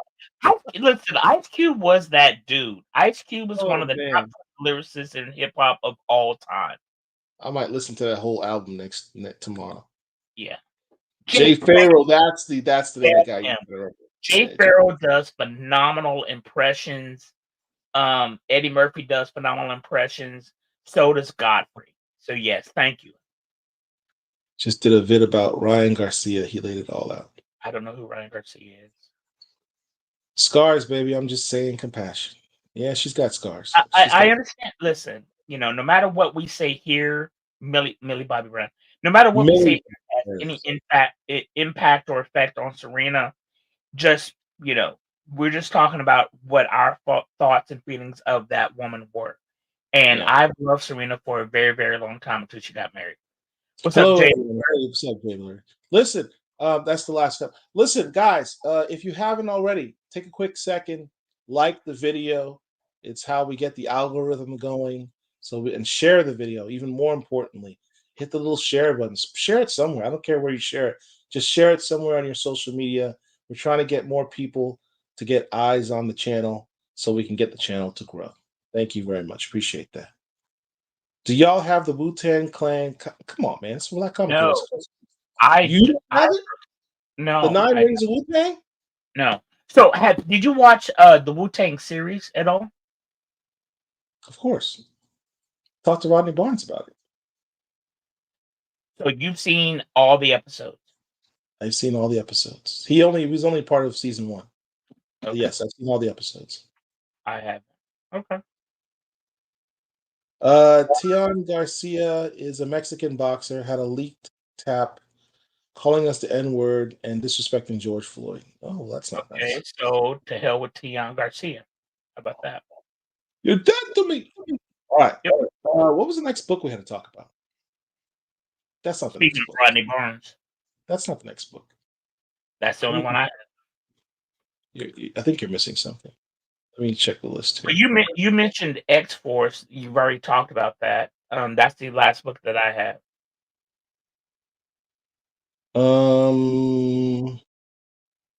I guess that's the next book. Yeah, everything else is for next week. All right, let's do that one.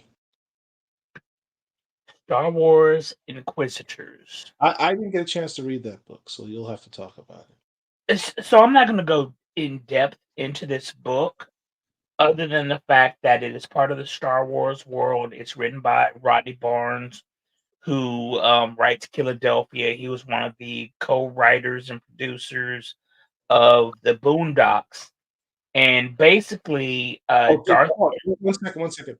I know that we skipped y'all Philadelphia 35. I have it here. I just have not had a chance to read it yet. That's why I'm not talking about it. So Philadelphia came out not this week, but the week before. It came out last week. I have read it. I actually got it autographed by Rodney Barnes. It's a great story. If you have not picked up Philadelphia, written by Rodney Barnes, illustrated by Jason Alexander, it's a phenomenal book. It's a vampire book. Very, very good story. Highly recommend. Rodney Barnes also writes on Star Wars Inquisitors. Before you read this book, I would encourage you to watch Obi-Wan on Disney Plus, because Obi-Wan deals with the Inquisitors. There's a specific Inquisitor who is. Excuse me, 1 second. Pardon me. What issue is that? 2 or 3? It's 3. It's 3. Yeah. That is issue number 2. 2. Yep. Issue 2. Hold on. Where's my? Oh, here we go. What are you doing? Sorry about that. Apologize. So basically, when you're talking about the Inquisitors, right? You're talking about a group of individuals who are force sensitive. Hold that up again. Oops. Oh, Reva. Okay. Third sister. All right. Yep. So basically, when you're talking about the Inquisitors, you're talking about a group of individuals who are force sensitive, who are neither Jedi nor Sith, but they are people who may very well have been Jedi apprentices or Sith apprentices. And they work specifically for the Sith Lord Darth Vader. And they're trying to carry out Order 66 to make sure that there are no longer any Jedi out there left, right? In the Inquisitors, you have a group of force sensitive individuals who are trying to basically eliminate this one specific Jedi who is trying to bring back the Jedi Order. Like I said, this is only issue number 2. It's written by Rodney Barnes. Without going into it because it just dropped this week, don't want to give any spoilers, but it's a good book. I think this is a very good story. I think it's better than Mace Windu. I hate to say that, but the Mace Windu story, I'm enjoying. I like the art. I like the story. It has me looking forward to what's coming next. The artist behind it is Ramon Rosales. I don't know where that individual is from. That sounds like it may very well be Brazilian or Portuguese or something. But this is a good book. So if you are a Star Wars fan, Star Wars Inquisitors is one that you want to pick up. But I would encourage you to watch Obi-Wan first before reading this book. I'm trying to find the issue with the very first appearance of the Inquisitors. I was going to say it's Star Wars Darth Vader Volume 216. That's just their first cover appearance. So Vader, I've just recently started buying Star Wars comic books, but I read Vader, I think Volume 1, Vader Down. I found it. It's Vader, hold on a second. The Vader series of books is very, very extremely good. I don't know what volume they're on now with Vader, but if you go back to Volume 1, I don't know how many issues, Vader and Dr. Aphra are very, very, very good reads. So, if you ever want to see the very first appearance of the Inquisitors, it's this issue here. This is Star Wars Volume 2, issue number 6. First appearance of the Grand Inquisitor and the Inquisitorius. It's not a cheap issue, just so you know. But it's a great issue. I mean, Star Wars Darth Vader. I'm a big Star Wars fan. Of all of the Star Wars series, I think Star Wars Darth Vader consistently is the best Star Wars comic book series. Yeah. It adds layers of depth to who Darth Vader is. I know he's viewed in cinema and Hollywood as one of the greatest villains of all time, but there's layers to this stuff, right? Like you see that he was always struggling to some degree with his Anakin side. And things that you saw in the movie, like the fact that he was trying to recruit Luke and say, hey, you and I, we can overthrow the Emperor. You're like, that's kind of random. And when you saw it when you're a little kid, you didn't really think about it. But in retrospect, it's kind of like, wait, isn't the Emperor your boy? Why are you immediately going to your son and say, let's take over your boss? Right? And then you realize what these Star Wars comic books do is they fill in the gaps of what happened in between the movies. Because some of those movies, the gap is like 20 years. So in that 20-year span, you're seeing Vader didn't really like the Emperor nor trust him in many respects. He felt somewhat betrayed by the Emperor. The Emperor was quite frankly a jerk to him. And Vader actively tried to usurp his rule. He led his own rebellion within the Empire. He led other Imperials to try to usurp authority from the Emperor. So he's not to say that he is a hero or a good guy, but he has some anti-hero tendencies in the sense that he was fighting the bad guy for his own evil purposes, so to speak. And that's kind of interesting to see because that's where kind of his Anakin side was coming out. Because Anakin ultimately, he says, the reason I became a Sith is because I believe in order, and the Jedi were violating their own rules. That's chaos. You can't say you have a set of rules as a Jedi and violate those rules when it suits you and say you're the good guys. That doesn't make sense. Either you're for order and you're for law, or you're not. Don't be a hypocrite.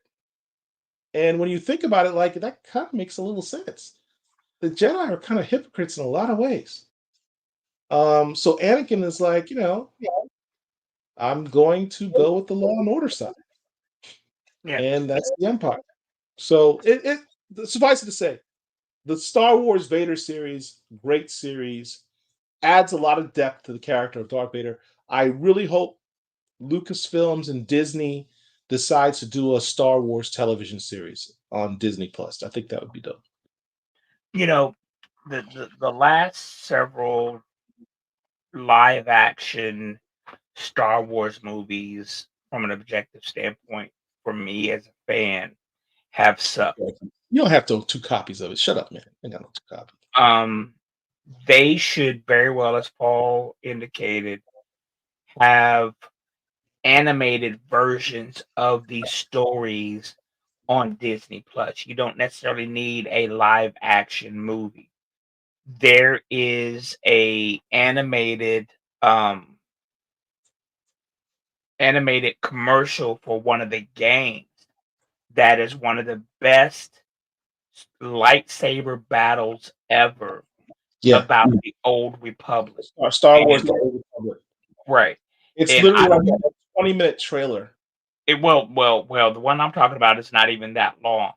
And I don't know how this whole YouTube algorithm demonetize things work. I Can't don't know do if it. you can show it. Can't do Okay. it. Can't do it. It's absolutely phenomenal where you have a bunch of Sith attacking a Jedi temple, and you have Sith versus Jedi. It is absolutely brilliant. There is no logical reason why Lucasfilms or Disney or whoever should not have a series on that type of stuff. I don't need to see anything else with the Skywalker saga. Personally, I don't need to see anything about Yoda or Chewie or anybody. There are thousands of years of stories that could be told and delved into, so we as fans could learn how we got to where we were in 1976 and 77 without going forward dealing with those same individuals. There's so much out there that could be mined that they need to focus on instead of what we've gotten over the past 10 years. The chat's talking about Philadelphia. Philadelphia is Derek, a phenomenal Derek read. asked Jeffrey Thorne if he's gotten into Philadelphia.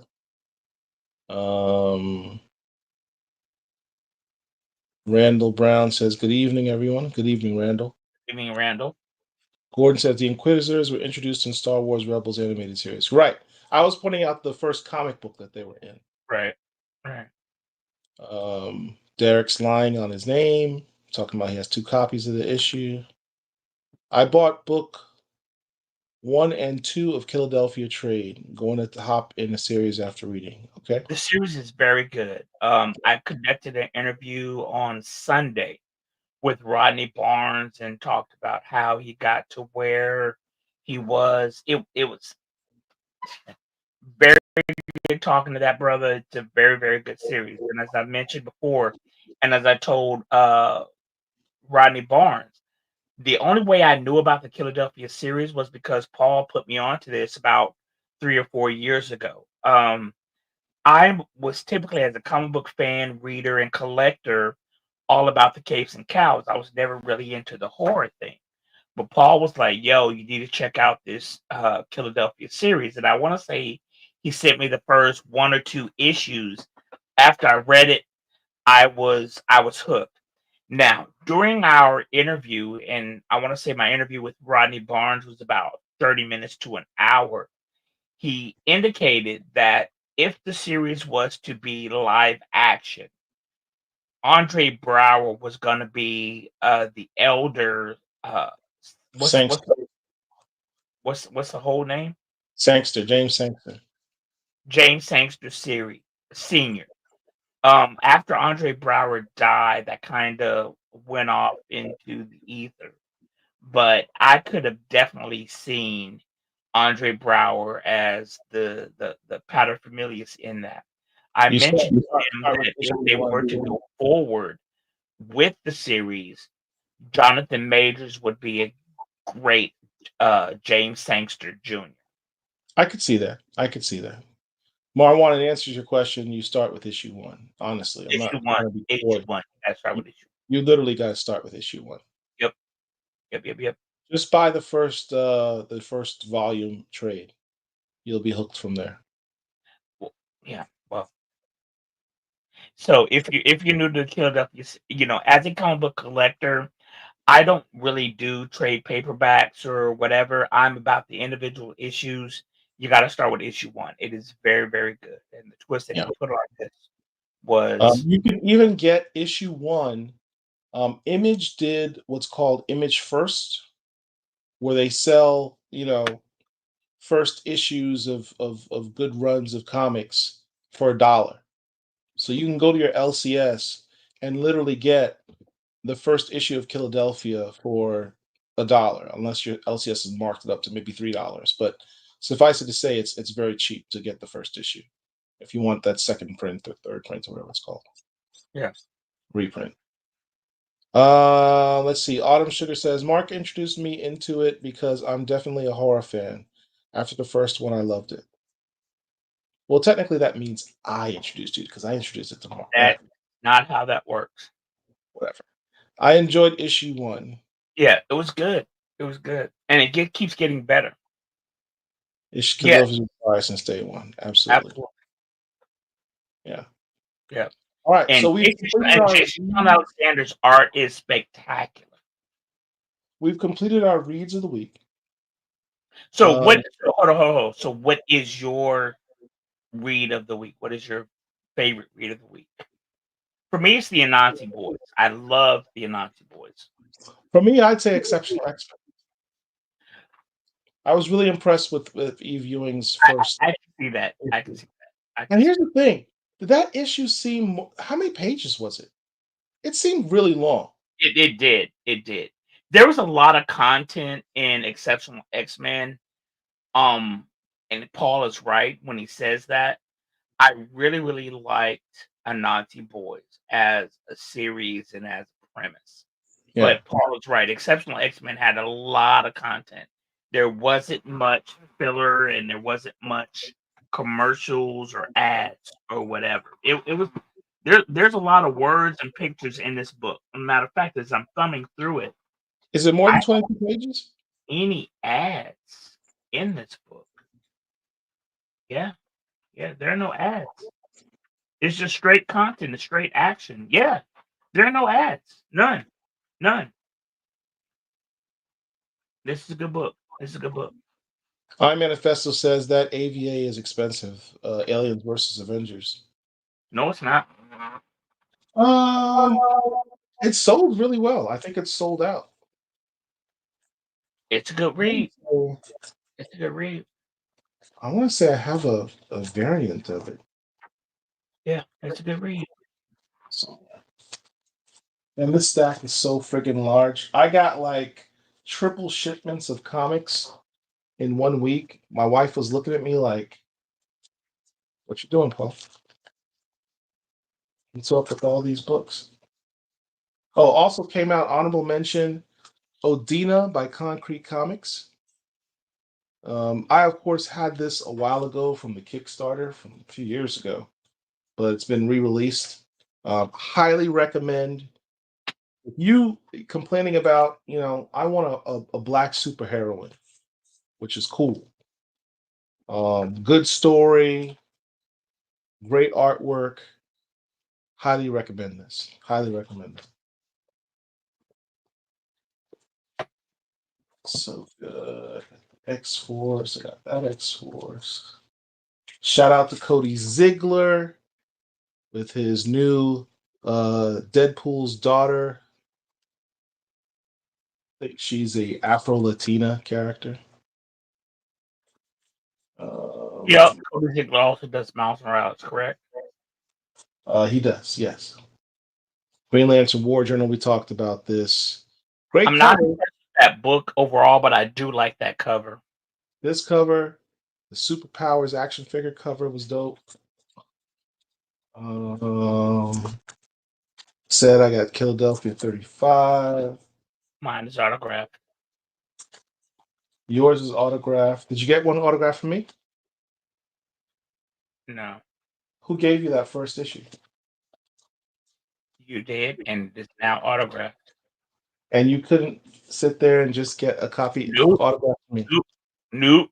You see why I tell you all I don't trust him, but he's my So So basically, what you're saying is, I should have been thinking, "Damn, I need to buy me another issue #1 so I can get Paul No, it didn't autograph." have to be issue #1. It could be literally any issue, Mark. You could have said, "Hey, you know what?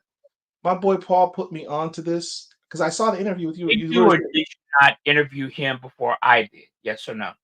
of course, absolutely, So could you not have said, "Hey, offline, let me get your address so I can send you this book to get it autographed," right? sure." Okay, but you didn't do that, did you? That's not the question. The question is, did No, you think but you you sit did there and not think to do yourself, it, did you? "Hey, there's this newest issue that just came Okay, out. but you It's did literally not cover do price. It's that, right did there. you? Mr. You Barnes, talked to why don't you Rodney hook me way Barnes up?" before I did, yes? That's not the question. The But question is, the did you think question is, of your boy you had and contact go with get Rodney Barnes before I did, and you're you have said, misdirected. "Hey, You're I misdirected. need your You're signature on this misdirected. book," but you did not do that, did you? Oh, you are the absolute worst, dude. I know, I know. Bless your heart. Absolute worst friend of all time. I know, Right. bless your heart. Also dropped. I didn't get a chance to read this one yet. What is that? Hold, what is that? Acolyte from Concrete Comics. Yeah. Original black superhero, super powered, super mega powered, sci-fi elements, Orisha elements. Everything that we say that we like is in this comic. I recommend that. Also picked up Superman versus Muhammad Ali. So they had the original at Dragon Con. One of the vendors had the original, and I don't remember how much it was, but it was more than I was willing to pay. But yeah, that's on I my bucket have the list. original. I bought the original earlier this year for the first time. Very happy to have that in collection. Oh, it's giant size, yes. The original is giant size. Yeah, this is the same size as the original. This Yeah. is literally a reproduction of the original. But I also got this in a blank variant. So I'm going to get this redone with an artist of my choice. Haven't figured out who it'll be. And instead of this picture, I'm going to have the recreation of the Muhammad Ali Sonny Liston picture, where Muhammad Ali is knocked out. Sonny Liston, he's on his back, and it's going to be it's instead of Sonny Liston, it's going to be Superman lying on his back because Muhammad Ali's knocked him out. That's cool. That's what I'm going to have done. Someone's going to steal that idea that I just said that. But, yeah. All right. So how about this? How about you do a commercial real quick, and then we'll come back to the comments, and then we'll talk about the rest of everything. Well, all right. Yeah, let's go to commercial, and we will do comments and talk about your Dragon Con experience.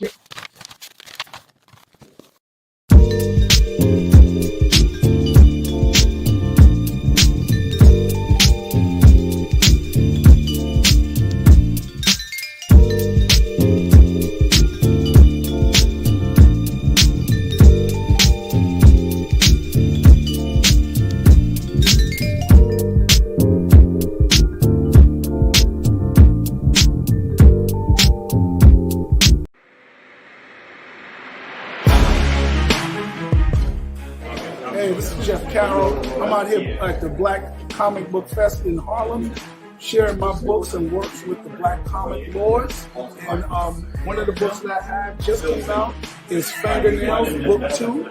It's a paranormal investigator thing, Scooby-Doo.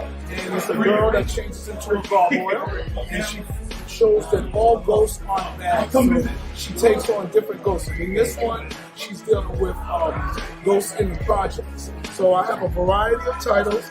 I have the Horror Shake series, which I've explored different short fiction stories. And what I do have coming out is in August. This will be in previews in in July. The Last Harlemite takes place in a post-apocalyptic New York City, manga style, inspired by the series, the movie Akira. So please check me out. This is going to be in comic book stores. My name is Jeff Carroll. You can check me online, Instagram, or Facebook. Nice to meet you. Let's do it.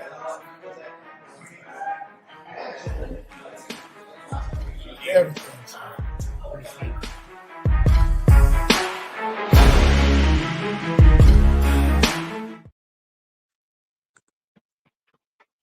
Are we back yet? We're not back yet. All right. So we'll just do this instead.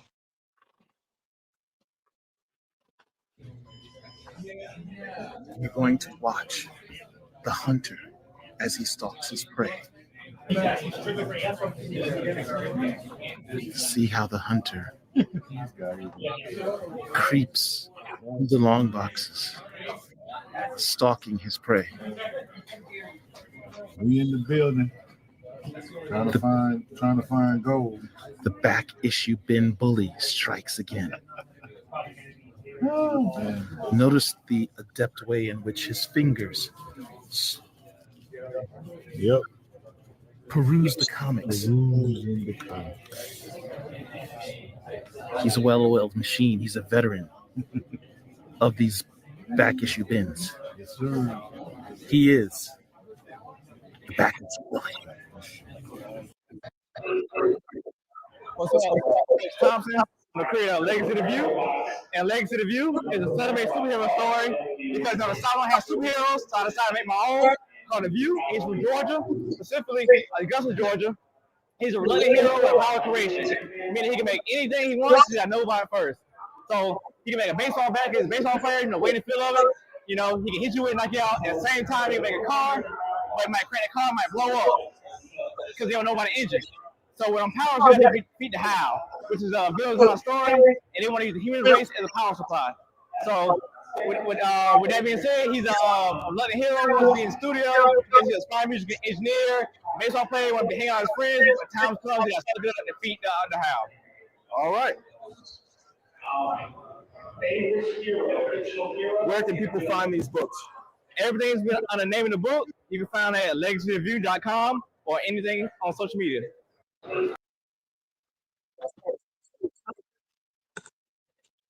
And we're back. All right, let's go through the comments.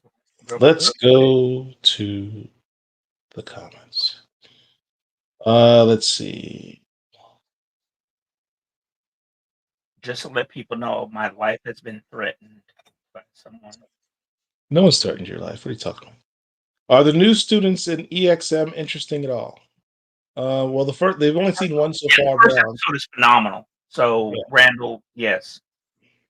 Marwan says, just purchase Philadelphia on Amazon. Good purchase. Yep. Get AVA if you're into Black Panther. Absolutely facts. Yeah. JT.com, $8 or $9 for that AVA. Yeah, it's a popular book. It's sold out. They're going to second printings, if I'm not mistaken. That's a lot of crates behind you. I've got about 38, 39 long boxes. Yes. That's it? Thought it'd be more. Marwan Williams, that's what's up. Welcome to the Philadelphia universe. Philadelphia is phenomenal. Excuse me.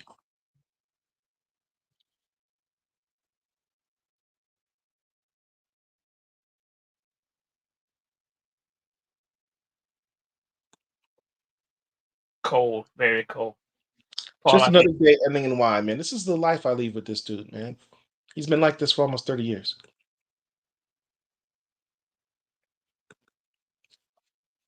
No, I was not. I was not. No, I admit that. No, I wasn't thinking about that fool. No. Not my friend. Antagonist. I'm not familiar with that. Did it come out? Did a new issue drop? I'm been collecting antagonists, so if it's come out, I probably have it because it's on my pull list. Issue 20 was on the shelf in my LCS when I decided to start back reading comics, and the cover stuck with me. Thanks to BSL, I'm a big fan. That's I'm what's assuming up. he's talking about Philadelphia. Yeah. I didn't get the foil one. It's cool, man. I enjoy the foil one. This comic was very prominent for me because when I was a kid in Brooklyn and I went to the barbershop, our local barbershop off of Eastern Parkway, this book was on a shelf at Errol's Barbershop on Rogers Avenue off of Eastern Parkway. And I always looked at it as I was in the barbershop and said I wanted to get that book. I never had it until I was a grown ass man. So wait, somebody was talking about Philadelphia number 20. That's it. That's Yeah. it. Yeah. Jackson 5 on the back cover. Oh, the back cover of the Muhammad Ali. Yeah. Hi, BCL. I hope you guys will come to view our Marvel Multiverse TTRPG stream. Well, you should probably throw the link in the chat. Do y'all feel that temper is a new trope of the angry black woman trope? I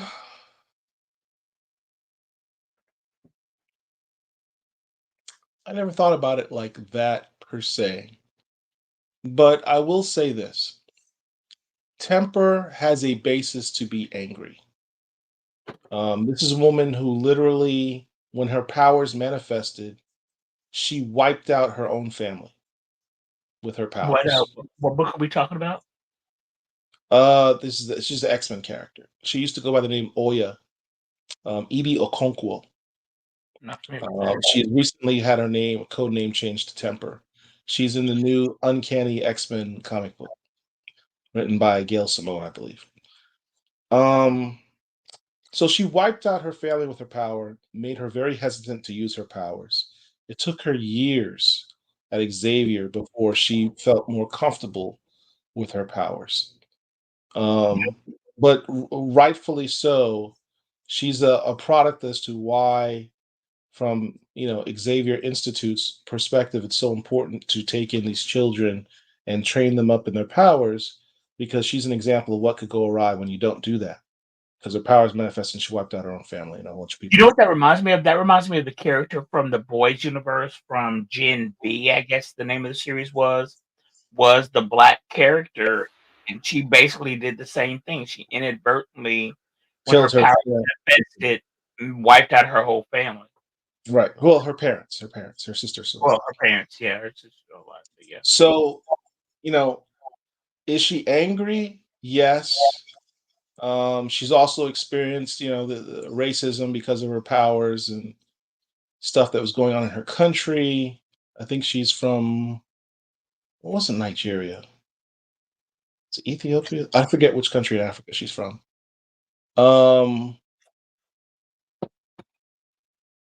And then on top of it all, she gets thrown in prison. She gets thrown in the pit at Krakoa, underneath the Krakoa, with the other exiles and Sabretooth. So, does she have a reason to be angry? Yeah, it has nothing to do with her being black. She's been through a lot of stuff. So, I understand what you mean by the black woman trope. It's always something we have to be cognizant of and wary of. But, her race aside, she has a lot to be angry about, stuff she's been through a lot. And her new superpower name is Temper. So if anything, they're trying to show that this woman has a lot of power, and to control it, she has to temper that power. She has to temper her emotions. So she is rage checked. She is unmitigated power that is checked. So that's it. There's a lot of interesting things that can be done with that character. And I like the code name change because it's sort of indicative of that. J-Baz says, Oya being Yoruba lore, taking a Western name rubs me wrong. Well, I mean, she named herself. I get that, because in essence, she's naming herself after a Yoruba god. It's kind of arrogant. It's kind of like if I went ahead and said, my name is Zeus.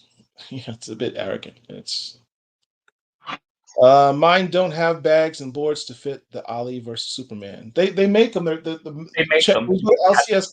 Look for magazine size comic bags and boards. Yep. That's what you need to do. Yep. The Acolyte Kanaka in one shot has a black main. It does? Oh man, I missed out on that, Gordon. Thank you for telling me that. I didn't realize that. Oh, is it Let me ask you: is it what's his name? Benabas? The guy, the older guy with the beard. Is it Benabas? I think the guy's Jedi's name. Let me know. Let me know what his name is, because he was in a previous series. I thought the name was short for temperature. It sure, but also temper in terms of she's tempering, she's reining in her powers. So at least that's how I interpret it. All right. Did you want to talk about your Dragon Con experience? Dragon Con. I don't have you didn't send me a lot of stuff on it, but Yeah, I did. Because let me the rephrase that. You didn't put. All right. so for those who don't know, all right, let me back up. In the nerd world, there are conventions across the country, January through December. San Diego Comic Con, which is in July, like the first or second week in July, is probably the biggest nerd convention there is, probably followed by the New York Comic Con, which I believe is in maybe October. In September, Labor Day weekend every year is Dragon Con. Paul has been here for that. I go to the parade every year. It was a nerd convention that up until around 2018-19 had about 20,000 attendees. In 2018-19, that exploded to around 80,000 up until the point of COVID. I go to the parade every year, and things have changed over the past 10, 12 years, where back in the day, you could go to the host hotels where they have panels and just walk around. It was no big deal. But because it has gotten so big, you have to have an actual pass that you are in a attendee of the event in order to get into any of the 3 or 4 host hotels. Because I was reporting for Black Comic Lords, I was able to get a pass and go into the host hotels and look around and go to panels and things of that nature. I had an absolute ball. We started on You're Thursday. you're welcome. You're welcome. You're welcome for that, by the way. So I started on Thursday, and the first panel that I went to was let me see which one was it.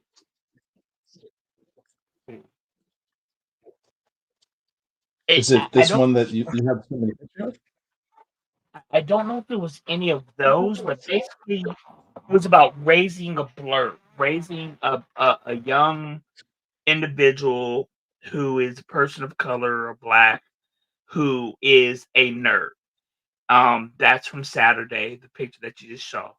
But it was a very, very fun event. The fact that they had black centric panels was something that was a positive. So we Now, started on are these Thursday. actual soldiers or are these just cosplayers? These are cosplayers. So the actual Comic Con, I'm sorry, the actual Dragon Con started on Thursday. A picture of So me. Oh, you had panels on Thursday. You had panels on what the hell? You had panels on Friday. The parade is on Saturday, and that's the big thing. I go to the parade every year. Um, but Thursday, this is the panel that I went to that was about diversity. And you had black creatives who are in the space, especially the young man in the middle, Jesse Holland, who is behind the Tales of Wakanda book. He curated that. He was the editor in chief of that book, and he got different writers to come in and talk about Wakanda. He got Nikki Giovanni to write a story, and that was us meeting for the very first time on Thursday night. Very, very cool dude. He went to Mississippi State or Ole Miss. Ole Miss. He went to Ole Miss. He's an Omega. Um, For those who don't know, Omegas are not necessarily known for their intellect, perhaps. You know, all due Wow. respect. I just said it. For Yes, I real, did. dude? I did. I What's did. the matter with But you? Why do but you do he these things? he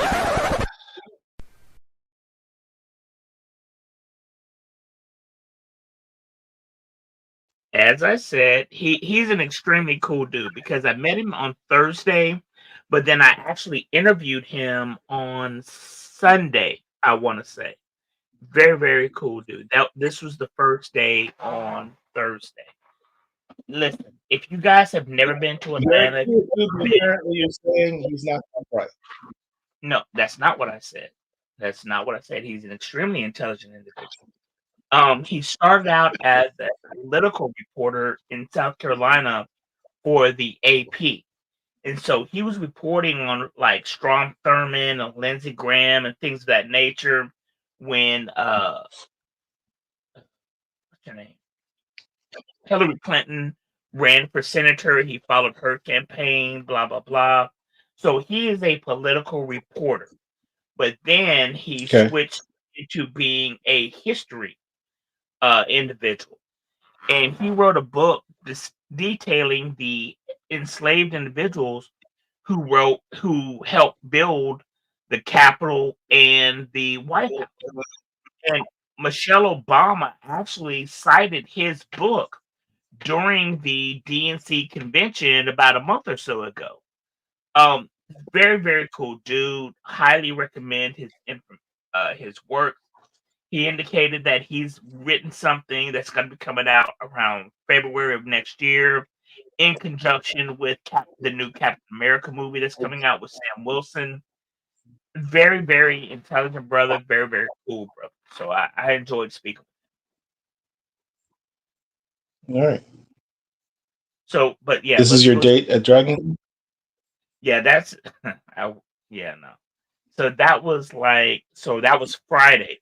So there are three, maybe four main hotels here that are Dragon Con centric. And so they'll have rooms where you can go see a panel. And a panel is basically where you have someone speaking to the audience about whatever the situation may be. This is a character from the Venture Brothers. That is henchman number 21, I want to say, whose name is Gary. Oh, I thought this was a cross-dressing bumblebee. No, you didn't. Like a gender swap bumblebee. Yeah, no, you didn't. One of the No, things I like seriously. about yeah, no, you didn't. One of the things I like about conventions is the attention to detail people put into cosplay.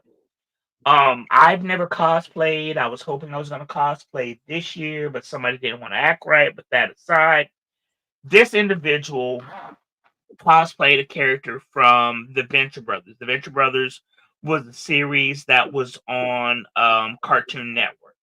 He's henchman number 21, aka Gary. He did a wonderful job. I was standing in line to meet Kirk Acevedo. Kirk Acevedo is an actor who I first became familiar with from the series Flash. He played Dragon, one of Archer's main. I didn't mean Archer, but one of that's Kirk Acevedo. He played one of Arrow's or Green Arrow's main nemesis in like season 2 or 3. Oh, he was the big bad. Huh? He was a big bad for like He was in fact a big bad. He was also in the series Band of Brothers as one of the That's evil right. brothers. I Yep. remember that. Yeah. Now, what's crazy is this dude follows me on Twitter. He's a bleeding heart liberal, but a very cool dude. So I did something for the first time that I've never done, is that I actually paid for a selfie to get a picture with him. Before I met him, I met Mike Coulter. I didn't pay for any information or selfie with him, but Mike Coulter was basically Luke Cage. I requested an interview with him, but it didn't go through, unfortunately. But Mike Coulter was there in I don't know what they call the hall or whatever where they have all the celebrities, but I actually met him The green room.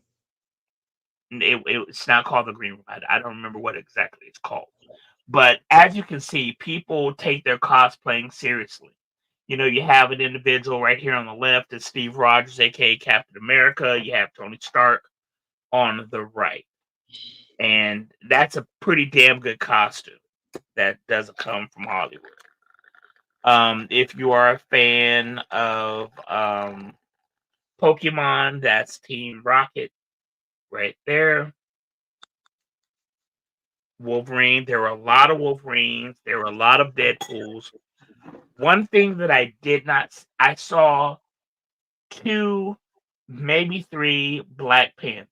There were not a lot of Black Panther cosplays the way that I saw in 2018. After the movie came out in February of 2018, that particular September, there were a plethora of individuals who were dressed as Wakanda characters. Did not see that a lot this year. I have That's because Black Panther's dead and nobody wants to be him anymore. Sure. Yep. Yeah. But this dude, he was a good Wolverine. That Wolverine was okay. He didn't necessarily have the energy. I'm looking at the sign behind Wolverine. It says Chick-fil-A sandwich, $8.25. Is that for real? That's DragonCon, because there's a Chick-fil-A restaurant attached to the hotel. But because they know a lot of people are going to be there, the prices were jacked up. Was the Chick-fil-A there on Sunday? Probably not, but I didn't look. So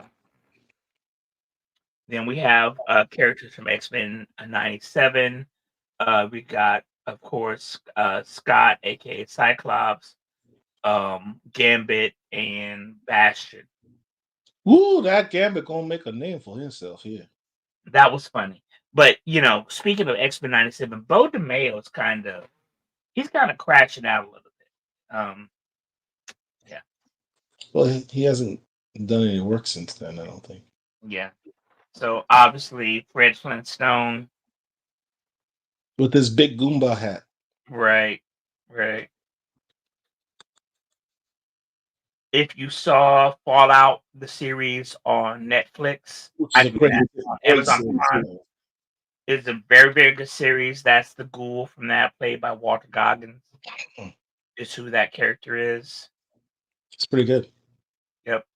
Deadpool and Wolverine. There were a lot of Deadpools. There have been a lot of Deadpools for the past decade, so that's not uncommon. But you have Deadpool and Wolverine together. Why is Deadpool doing the Wakanda Forever suit? Wait, what? I said, why is Deadpool doing the Wakanda Forever suit? That's just a universal. It's universal now because it's just a mantle. We got Spider-Punk. I saw a couple of Spider-Punks. And what's crazy is without the mask, this was an Asian dude right here. Why is that crazy? It's just it. Sure. Yeah. These are some of the other panels. Yes. Women's voices in comics pioneers painting in the future. Asian Americans in entertainment. Okay, so the 5:31 is the first one that I went to. This is from Thursday. So that's the first one that I went to. Oh, well, that's everything. No, it's not. Because as you know, I sent you pictures of some of the people who I interviewed and met. So those pictures are in there as well. Did you put that in the Google photo file? I did. It's not there. It's there.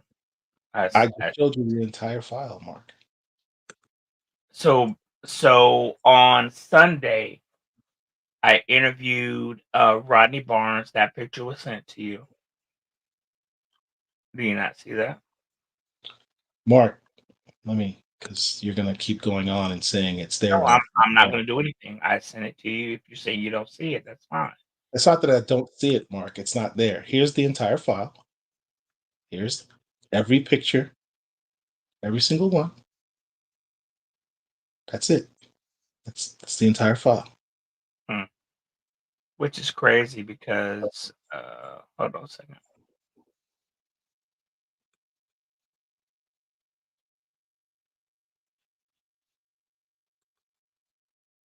All right. So, I'm about to send this picture right here to your DMs in a second. So I interviewed Rodney Barnes on Sunday. Oops. And that picture is there right there. And then I had him sign a couple of books for me. If you check your DMs, you'll see those pictures. Hype Style says, BCL, happy weekend. I think he saw you at the Wolverine panel on Sunday morning. I don't recall being at a Wolverine panel on Sunday. The hate is real. Yes. The disrespect. Real quick, brothers. You're gonna piss off a lot of Omegas, but you do what you do. Over it. Pedals going backwards. I like his work. I'm assuming Rodney Barnes. Luke Cage ruined TV for me. I'd never seen so many fleshed out black characters one place before. The Jamaican accent. Walk of Fame. Thank you. The Walk of Fame. So basically, in one of the hotels, I want to say it's the Marriott, they have the Walk of Fame, and it's a big old conference room where they have celebrities and stars where you can come and meet them. They charge for autographs. They charge for selfies. I paid for a selfie with Kirk Acevedo, which is something that I've never done previously. How much was it? I'm sorry. How much was it? $50. 50? Correct. You paid. Okay. So if you check your DMs now, you will see some of the pictures that I took with Rodney Barnes. I'm actually surprised that these other pictures did not come through because I added them to the Google thing that you sent. So I conducted about a 30-minute interview with Rodney Barnes. For those who don't know, Rodney Barnes is the writer behind Philadelphia. He's also one of the producers and writers on the Boondocks. And I did not realize at the time when I was watching the Boondocks first run that he was one of the people behind it. And oh my God. I just realized something. That issue of Philadelphia that Rodney Barnes has in his hand. That's the one I sent you, isn't it? That's issue number 1, yes. It's not just issue number 1. It's issue number 1, the second print, which is one of the rarest Philadelphia comics you can have. Okay. I didn't realize it at the time that I got it and sent it to you that was the second print. Okay. So I took 2 issues with me. I took issue number 1 and the most recent issue, which is issue number 5. 35. 35. I'm sorry. I apologize. So Rodney Barnes is a Howard. He attended Howard. I don't know if he graduated, but he used to be a cop with Howard University. And he was clear during the interview that we conducted that he owes his Hollywood career to Damon Wayans. Damon Wayans was on their campus filming. I can't remember what he said that he was filming. I have to check my notes that I was in the other room. But everything that Damon Wayans did from that point on, he brought Rodney Barnes along. So Rodney Barnes was on My Wife and Kids. There's a movie with Damon Wayans and Adam Sandler that I actually personally saw at the theater called Bullethead or something along those lines around 1995, 96. Bulletproof. Yes. He was on that. So Rodney owes his career to Damon Wayans, and he mentions that in the interview that we conducted together. I sent you a second print of Philadelphia number 1. So yeah. You know what's worse? You know what's worse? When I got you that issue, it was still in the regular bins and the store. They had stacks of Philadelphia issues because people didn't realize the store that I was at. They didn't realize what they had, so they just had stacks and stacks of them. Yeah, I mean it's just like Blue Marble. When I first started getting Blue Marble, that was in the dollar bin. Dollar bin. I can't believe I gave you the second print. I should have kept it for myself, but So check the DMs that I'm sending you. And these are other pictures, and I'm surprised that you don't have, because I uploaded photographs of or the videos actually. That's Chuck Brown. It is. So if you have not read Bitterroot storyline or the Bitterroot comic book, Or Chuck Flaw. Brown is the writer on Bitterroot. Very, very, very good book. I like that T-shirt you have on. Yeah. That's a really dope design. I wonder where you got that. Mhm. So let's see who else you got. Sanford Green. Yep. You got the whole Bitterroot crew. It was David Yeah, Walker there. I mean, they were literally right next to each other.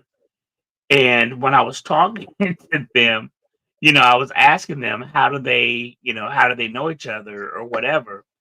And they literally said they You live. did not ask that stupid ass question. First off, it's not a stupid ass question. It is very much a stupid ass question. It is not a stupid ass question because You when read Bitterroot. You never put two and two together. Sanford Green, Chuck Brown. just because they work together, I, as an intelligent person, want to know how did they get to that? How did they get to that point? How do they know each other? I know that they worked on Bitterroot together. Me, being the person that I am, wanted to know how did they get to this point where they did work together. Yes, I know that they worked on Bitterroot together. I wanted to know how they got there. But in talking to them, they were like, yo, they literally live down the street from each other in South Carolina, which Why is does this guy look like a cross between Mickey Rourke and Johnny Depp? he's supposed to be Johnny Depp. He showed me pictures. He looks more like Mickey Rourke. Dressed as Jack Sparrow. So yeah, He looks more like Mickey Rourke. Well, kind of, sort of, yeah. So that's Jesse Holland, who is the gentleman who I was talking about before. And whose fraternity you insulted? Say it again. And whose fraternity you insulted? Yeah, I did it to his face. He knows. He is the one who's behind Tales of Wakanda. And what was the other thing that he's coming out with the Captain America thing that's coming out in January or February of next year. The picture that I just sent you is a picture of Don McGregor, who I met during the parade. That's a Storm cosplay of a young lady. She looks very light-skinned. She looks like a white chick. I don't know if she is or not. I didn't, delve into her ethnicity or anything of that nature. She's Persuasion. This is Valentine Delandro. It is. Shout out to Valentine Delandro. So me and Valentine were supposed to have had an interview together on Sunday. He did not show up. So I went to the artist gallery in another building, and I saw that he was there. And he was like, "Yo, man, my bad. I apologize. I completely and totally forgot." So we went to dinner. This dude is behind the Silver Surfer Ghostlight character. Him and John Venom. Right. He also was the artist on the Black Manta comic book that came out about a year or two ago. He was? Yeah. And so when I met with him and I was talking to him, this dude is kind of a big deal. He's Canadian. He's a Canadian Trini. But he is responsible for doing the actual molds of some of their coins, some of their money. There is a Canadian jazz performer that he did the actual relief of that is now a coin in Canada. Really, really, really cool dude, about 45, 46 years old. And we went to dinner, had coffee. Just a really, really cool dude. And he actually signed my issue of Ghostlight right here. Very cool dude. Ghostlight's a big important character to me personally. When we interviewed John Jennings, he pointed out that his artist was from the Caribbean, Trinidadian, and I pointed out, John, Ghostlight's costume is clearly Jamaican colors. You should make the character Jamaican. And he says, I'll take it under advisement. And then the last issue, he basically revealed that Ghostlight's heritage was in fact Jamaican. So, he in essence created the first cosmic powered Jamaican character in Marvel Comics, which 12-year-old me would have gone crazy over. So he's a big important character to me personally. Did you get him to sign a copy for me? We've already had this discussion. You know that he's going to be sending you something. Thank you for that. No. You Oh, know. what is this? Oh, this is Don McGregor. That is Don McGregor. So last year, as I mentioned a moment ago, Pause. Is that the Black Panther Jungle Action cover on the slingshot? It is. I don't. That's issue number 8, maybe. Huh. Yeah. Okay. So for those of you who don't know, Don McGregor basically is the first person to write T'Challa, Son of T'Chaka, independently in Jungle Action. Jungle Action predates Volume 1 of Black Panther by Jack King Kirby. Last year in 2023, during the DragonCon parade, I saw Don McGregor. He was in a Sprinter van. I had on a Black Panther baseball jersey, and I saw him, and I didn't go up and I didn't talk to him. I didn't shake his hand or anything of that nature. But during the parade on Saturday, when I saw him in the slingshot, because there were a couple people walking in front of him with pictures of Black Panther and Christopher Priest. When I saw that it was Don McGregor, I made a specific point to go up to him and talk to him, and I actually shook his hand and said, "Look, I really, really enjoyed your work." His work is second to me in the writing of Black Panther behind Reginald Hudlin. His work on Jungle Action formulates in my mind who that character is. Very cool dude. He was in a couple of panels, but what's crazy is the panel was in a building and I just could not find that room where it was. So I did not get an opportunity to see him speak, but I did get a chance to meet him. I did get a chance to shake his hand during the parade. And that's Don McGregor, who is the writer behind Jungle Action. It's very cool. Yep. Very cool. I saw several cosplayers at Storm. As I said, I saw 2, maybe 3 cosplayers as T'Challa, Son of T'Challa, if that. People get very creative with making the costumes. It's always impressive. Yeah. I would say of all the cons I've been to, DragonCon clearly has the best cosplay you'll see at a con. Bishop and Storm. Yeah. And that's it. All right. Let's see what some of the comments here. Jeffrey Thorne says, looks fun. It was. It absolutely was. Bitterroot is coming back. Yes, Sanford Green confirmed that a few weeks ago with us. Yep. Gotta bounce. Folks, have a great weekend. You too, Jeff. Sanford Green is a Sigma. We joked on each other. His best friend is a Q too. She looked like Shiana from Farscape. She did. She does. Greetings and salutations to my fellow comic book lovers. Cheers. Thor's drinking. Great. What's up, Thor's? That's a no. He actually did. He actually did hook me up with some stuff from Valentine Delandro. So he's not a complete waste of friendship. So basically, I sent a personalized video from Valentine to Paul. You He did? recorded a video for me, and I sent it to him. Wait, where'd you send it? No, stop bullshit. No, I'm all serious. Did you text it to me? Paul, you know I did. Don't sit up here and bullshit. You know I did. I'm trying to remember where that was. No, I did. Valentine created a personalized video for Paul that was sent to him via text message on Sunday, and he know I did. So don't bullshit. Pull that up. Okay. What's your name again?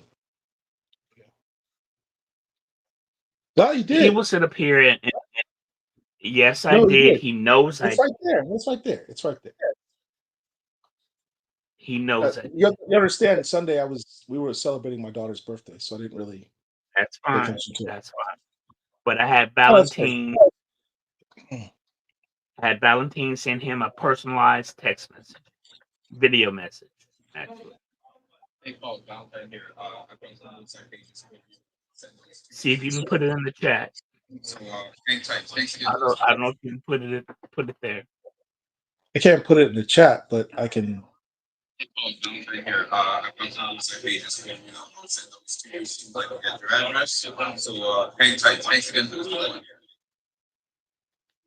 Cool. All right. Let's see.